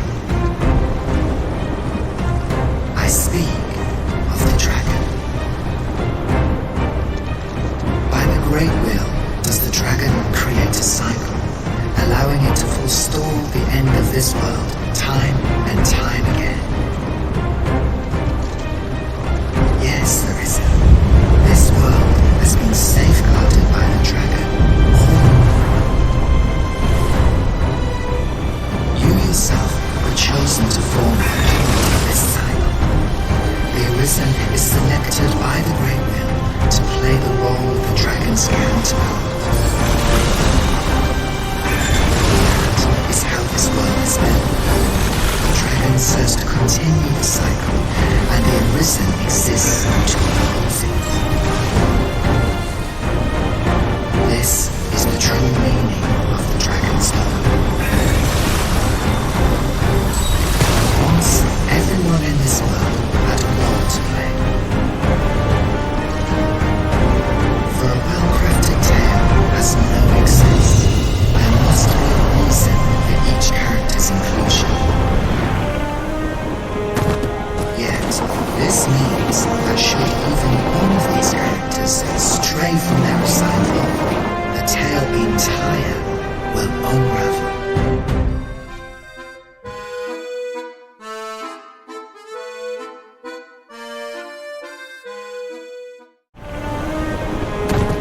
Yet, this means that should even one of these characters stray from their assigned role, the tale entire will unravel. And if it does, their world will end. Such is the choice you have made, Arisen. By rejecting your own duty in this world, you have robbed all others of the chance to fulfill the roles they have set. The pawns are no exception. Born of the nothingness of oblivion, they were granted the role of aiding in the perpetuation of the cycle. Yet, left in the dragon, that role has been unwritten. Only nothingness awaits them now. And there is surely no fate more mortifying than to be possessed by the wholeness of oblivion, only to become one with oblivion itself.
This tale's end has been unwritten.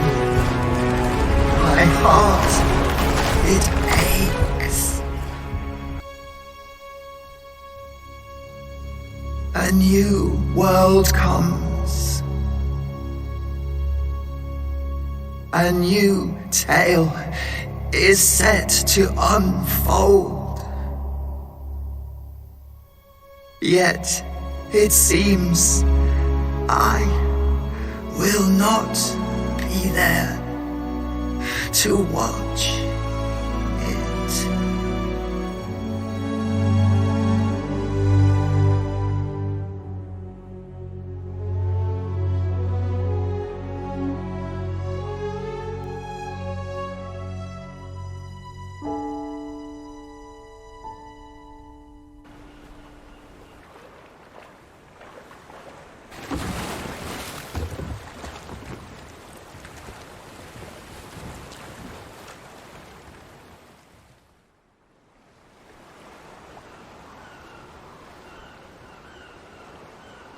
And that is the end of Dragon's Dogma 2, and you are probably scratching your head filled with questions about the plot, and why it ended in this way, and most likely the reason why you clicked this video.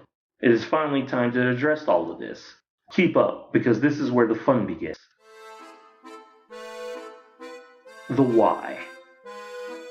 Let's start from the beginning. You became arisen by fighting a dragon, who burnt you up so bad to the point you couldn't be recognized.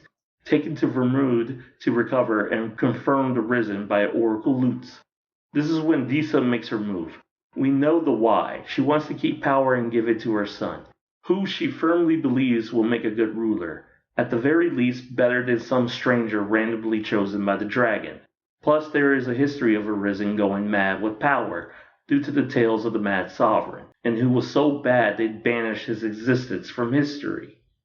It's now time to talk about how. With her connections with phases, he used his forbidden magic to wipe your memories and had you transported to the pawn camp. Deceived the public with a failed injured spy that works for her, and because nobody knew what the burnt Arisen looked like, went unchallenged. At least not in the open, until the Arisen came back. With barely any help from the soldiers, I might add, giving Captain Brant a chance to help you reclaim what is rightfully yours. So he comes up with a plan. 1. Get you invited to the coronation. 2. Display your power as Arisen by commanding pawns. 3. Have a strong political faction that will support you. Then discredit her by exposing her schemes and prove she is not trustworthy at all. This all seems like a solid plan, except for one key little detail we all missed. Brant is just a soldier. He is nowhere near political savvy enough to dance with somebody of her caliber. His idea of a strong political faction is an old judge who would rather stay in prison so he can read. Disa's own son joining your cause was never because of him. That's by your efforts alone, and it's by complete accident. Brant had you gather all this evidence and couldn't decipher any of it at all. Not once did he figure out what Disa's plans were before they happened. Only after, and the damage was already done. He also hinged his entire plan on your ability to command pawns. Not once did he think Disa might have a plan for that, despite convincing the entire city that her spy is the real Arisen. Meanwhile, Disa ran off the Oracle into hiding, jailed a law judge who wouldn't change the law only Arisen can be king for her, secured a town that is critical for their plans by scaring off the village leader, forged a secret alliance with a historically hostile nation. Brant wasn't even aware this could happen and just assumed the relationship between nations were still cold.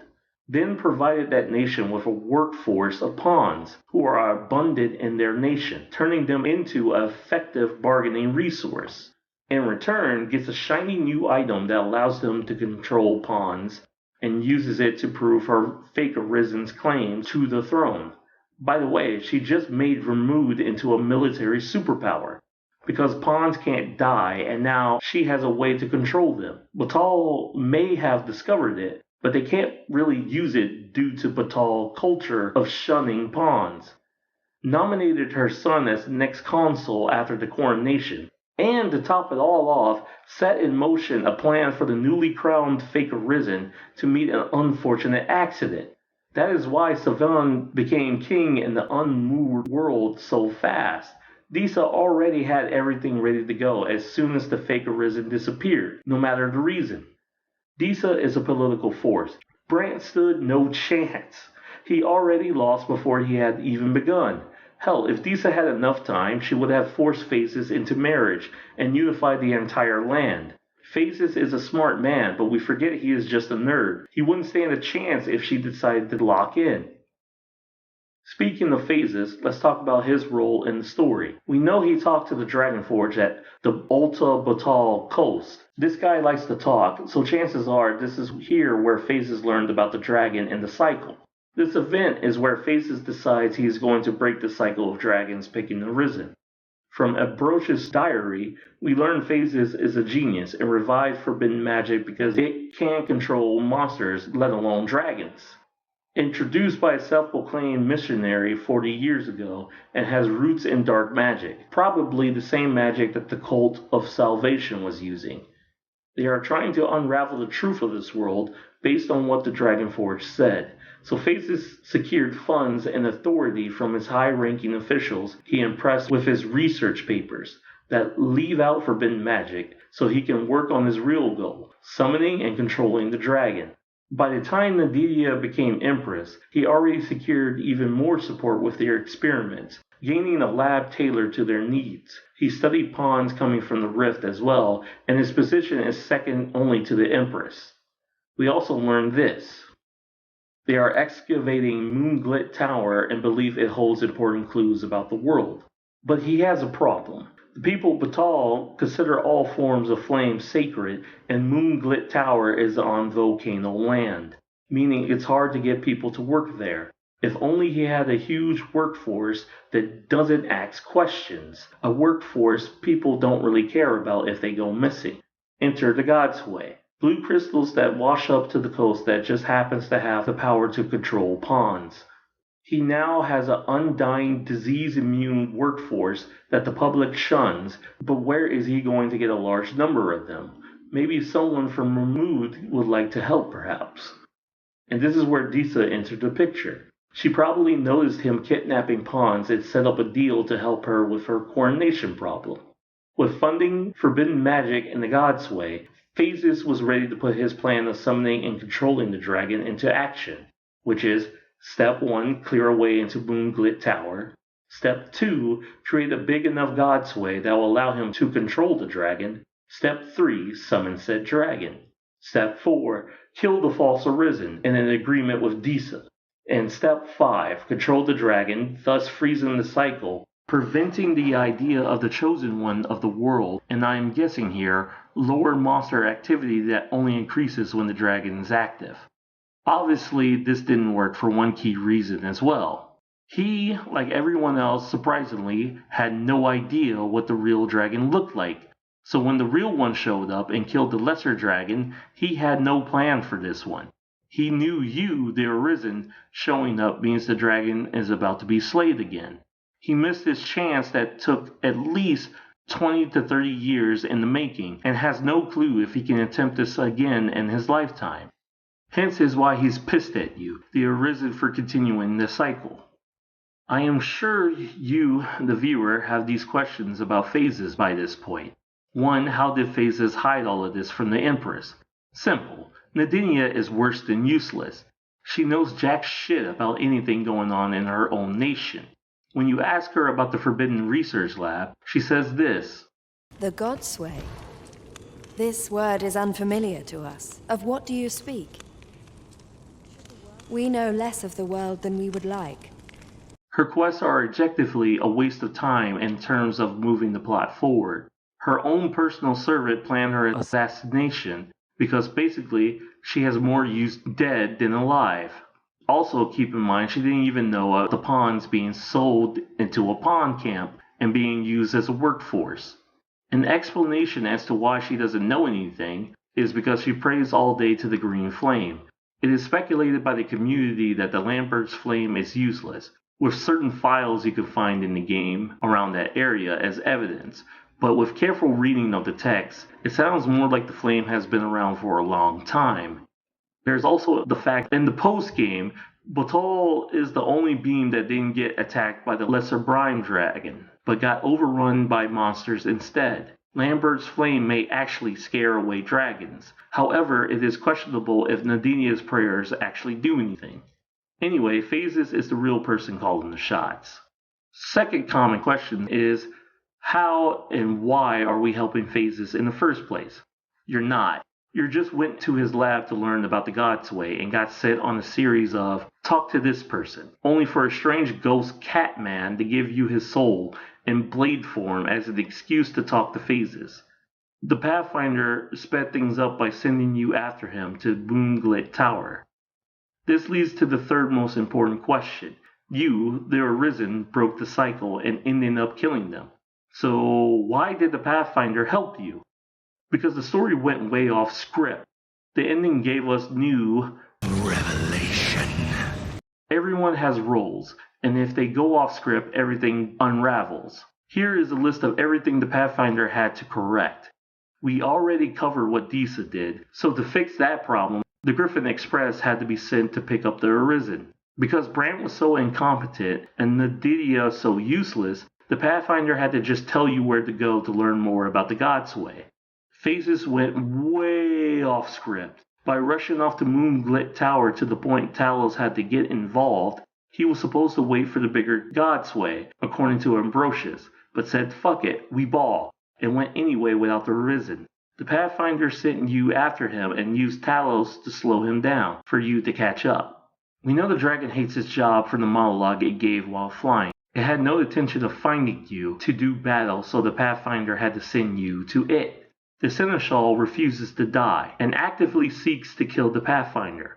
Rothias kept slaughtering all the Arisen the Pathfinder kept sending, like he was Daemon, which also caused the NPCs to gain the power to control pawns from the Arisen's washed-up remains. The Pathfinder took a new approach and just let things play out, and they assumed it worked, until you stabbed yourself over the ocean and glitched out the world. For you see, the Pathfinder is the World Forged, who created the world, well, the world of Dragon's Dogma 2. We will call this world the Brine World, for short, because it is not the real world. First, we need to prove that what Rothias said about the world being here forever.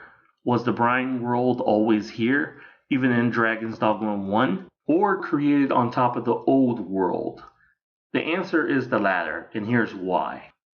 The Brine World seems convincing at first, but it had some odd discrepancies that raises questions.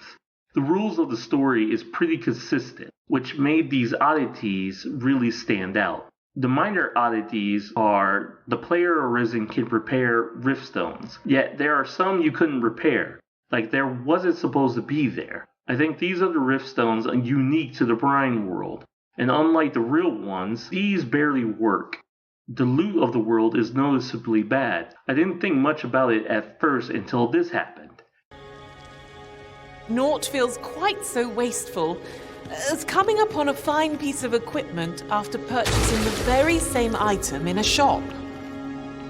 I expect that's a common occurrence in our line of work. Even the pawns notice it, and constantly comment on how common the rewards are. On to the major oddities. There are too many former Arisen around. Lutz alone raises questions with her power to tell who is an Arisen. Some also said their dragon and your dragon is not the same, which doesn't make any sense. The first game, hearts are taken until the dragon is slain, and all the taken hearts go back. We don't get a cutscene of their hearts returning after you slay your dragon, nor can you explore to go see what happens to them after. So it's hard to say for sure, but this many former Arisen shouldn't be a thing. This also leads to the long-lived former Arisen can be seen by non-Arisen. Phases should have never been able to talk to the Dragonforge, thus learning it's the Arisen world and he is just living in it. Rothias, as the Seneschal, should have never been able to make a kingdom. Remember in the first game, all the Seneschal can do is watch, kill, and technically create, not be able to make a kingdom in the world. It's strange that an Arisen was able to bind him to that spot as well, unless they used the Dragon's Bargain like Ash to do it. Also, when Matthias kills an Arisen, they are supposed to turn into the next dragon, instead of turning into blue crystals that grant non-Arisen the power to control pawns. Remember, there was no mention about blue crystals when Daemon was killing Arisen in Bitter Black Isle. We see the rules for when dealing with the dragon to be consistent, so it's strange the rules for the Seneschal be so different. It's almost as if somebody is guessing what it is the Seneschal does. Then you have the River Elder. His place in the world does not make any sense. We know when you die in the post-world, you take his place in the exact same spot, implying this is your punishment for breaking the world. Which raises the question, did the River Elder glitch out the Brine world too? And we've come to the final oddity. The Pathfinder sure is meddling a lot for someone who's supposed to watch the world from a distance. They also have the Seneschal creation powers, watch over the world, dresses like the Seneschal, and no one can see or hear them except for the Arisen, just like the Seneschal. But if the Pathfinder is possibly the real Seneschal, and the River Elder glitched out the world before, how come Matthias never mentions the River Elder? You would think they would be partners in crime as people who know the truth of the world, and yet the River Elder knows him, but not the other way around. Better yet, why did the Pathfinder not freak out the moment they saw the Godsbane? Then it hit me as I replayed the game. Remember this scene? Wait, I've changed my mind. You take it. Deliver the blade to Lord Faces. You won't reach him in time. Go now. Make haste for Moonglint Tower. There your journey will come to an end, one way or another.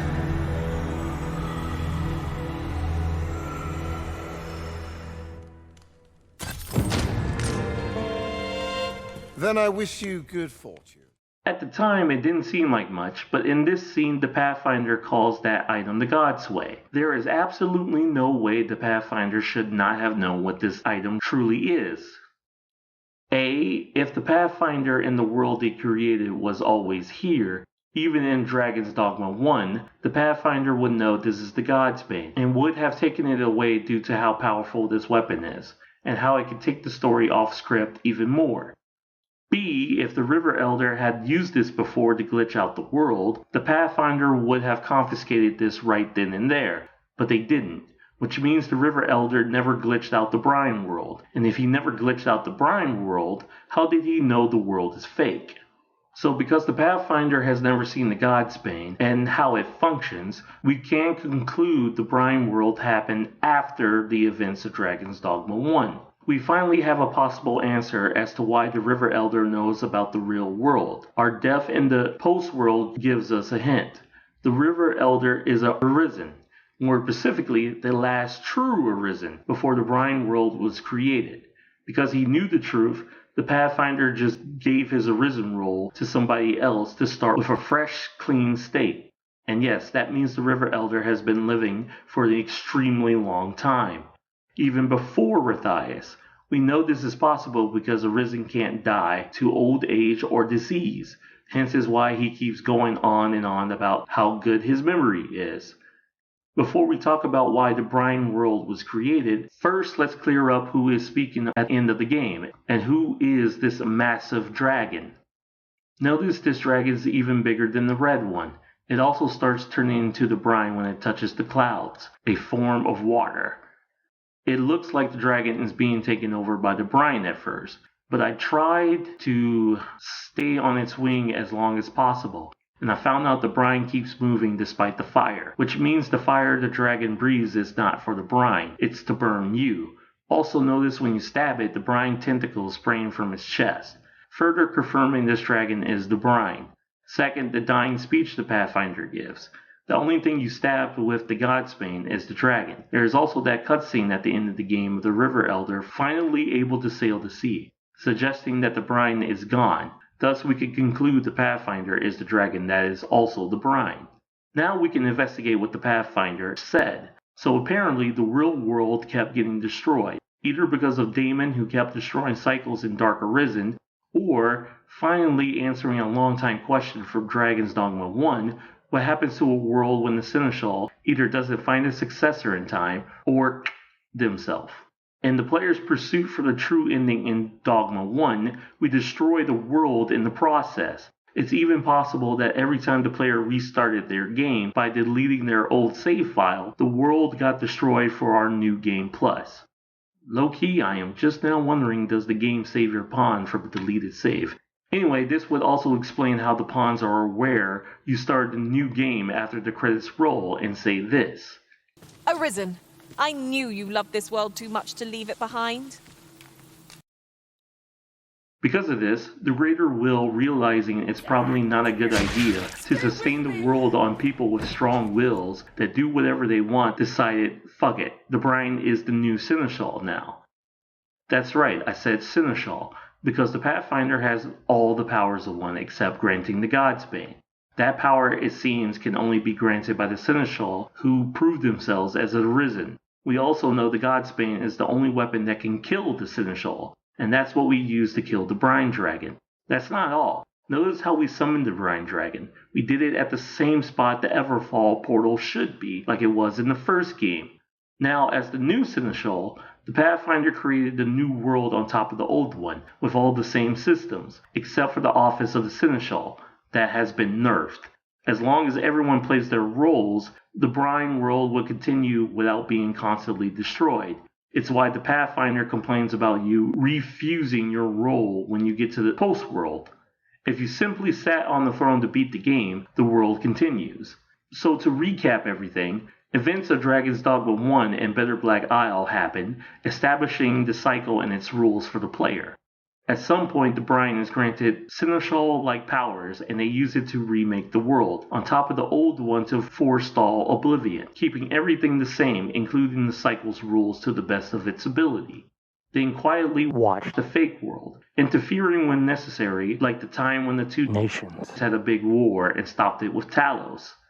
The River Elder, being the last Arisen before the fake world was created, lived his life in the fake world and tried to tell anyone the truth about the real world to anyone who would listen. Rothias became the best Arisen that ever did it and rose to the highest position he could by being king of the world, only to find out about the Pathfinder, driving him mad, and it led to him slaughtering any and everybody in his hopes of killing the Pathfinder for its title. Because of Rothias' reign of terror, another Arisen had to imprison him to the Seneschal seat. His kingdom wiped their mad sovereign from history and hid all his accomplishments. A really long time passes, civilizations rise and fall, Vermund has a line of Arisen kings and queens. Meanwhile, Rothias keeps slaughtering all Arisen who come to challenge him on behalf of the Pathfinder, to the point the Pathfinder gives up on the idea by the time the player comes around. The player once again becomes Arisen, but things go off script due to the NPCs doing things they shouldn't be able to do, nor do they help the Arisen to where they are supposed to be, due to Rothias' actions and a failed Arisen spilling cycle secrets, forcing the Pathfinder to get involved. The dragon is also not keen on doing their job, so the Pathfinder has to direct the Arisen to its location too. If the player didn't play the first game, chances are they are not aware of the rules of the cycle, and just played their role as Arisen and end the game trapped in an illusion. However, if the player did play the first game, they would know what the Pathfinder would not, and use that knowledge to escape the illusion the Pathfinder created, and slay the Pathfinder, returning the world to how it was supposed to be, and freeing the world from the Brine too. By now you should be seeing the pattern. A common theme in Dragon's Dogma 2. Characters operating on incomplete information eventually loses. That is why Brant lost to Disa, why Phases lost to the dragon, and why Rothias lost to the Pathfinder, and now why that same Pathfinder lost to you, the player. The same player from Dragon's Dogma 1, who knows how everything works, because the Pathfinder didn't fully understand how the cycle worked in the first game, especially everything concerning the Seneschal.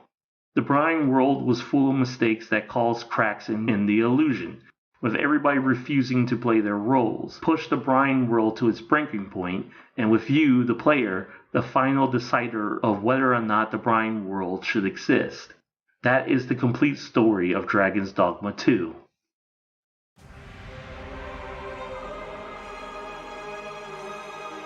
So what does it mean to have will? How does one use their will to shape their path in life? For strong wills bring change, while weak wills bring only stagnation, stuck in what feels like a never-ending cycle. This, to me, is the core message of Dragon's Dogma. Come what may, one foot in front of the other, to reach one's goals. This and all its mechanics truly make it a game like no other, and why it's my game of the year.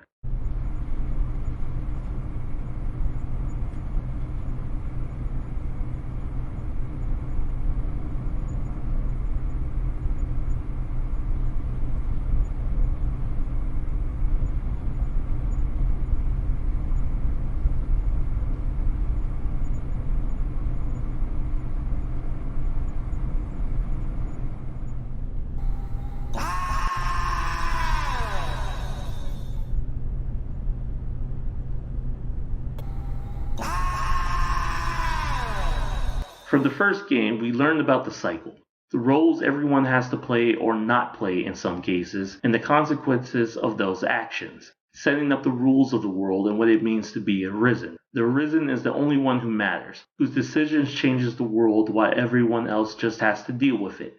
Sure, this is all great for the ones who get picked as Arisen, but for everyone else, you live in constant fear of monsters getting active over a dragon who could show up at any time and raze your village to the ground. Depending entirely on the dragon's mood and whether or not the Arisen turned dragon was a jerk in life. Same with the Seneschal. The world just ends if they don't feel like watching over the world anymore and don't want to bother finding a successor. Normal people have to live with this, all because they didn't want to make the dumbass decision of trying to fight a big red dragon. This also implies their own wills are worthless and their goals in life are nothing in the grand scheme of things. Then the sequel happens, and we are shown that with enough time, that normal people will push back against that narrative. Their wills may not be as grand as the Arisen, but that does not mean it doesn't matter. The plot with Disa being cut short halfway through the game, and her just winning, I have heard many say was unsatisfying. But to me, as someone who played the first game, I knew all her and Face's efforts were pointless, because the Arisen just wins due to how the cycle goes. And that's exactly what happens when you beat the dragon or accept the bargain. Their plans, years in the making, are undone with a single dragon fight. Can you really blame them for trying to break or hijack the cycle? I also love the running theme of information is king. Many people in the story lost due to not having all the information necessary, and your playthrough of the game is no different. Again, if you didn't play the first game or didn't understand it, you get this jank story ending controlled by the Pathfinder. But if you were paying attention, you got the real ending and possibly destroyed the cycle, or at least freedom from the brine, and there is now a possibility of exploring the seas. I clearly liked this game, and the ending blew my mind the first time I played it. I know this video is long as shit, but I had to make it because I kept seeing so many people confused on how this game ended. I know some parts may seem like I'm reaching, but again, this can all be found in the game, and I had to fill in the gaps using what the game teaches you. I am aware if this game gets DLC, and I hope it does, its story can completely prove this whole video wrong, and we will cross that bridge when it gets here. For now, consider my explanation of the story my personal interpretation to help others understand it better and give context for what they missed. It's just a theory, or at the very least, a different perspective to help one view the story. If you watched to the end, thank you. I will try not to make videos this long again, unless you found this breakdown really helpful. See you when I see you.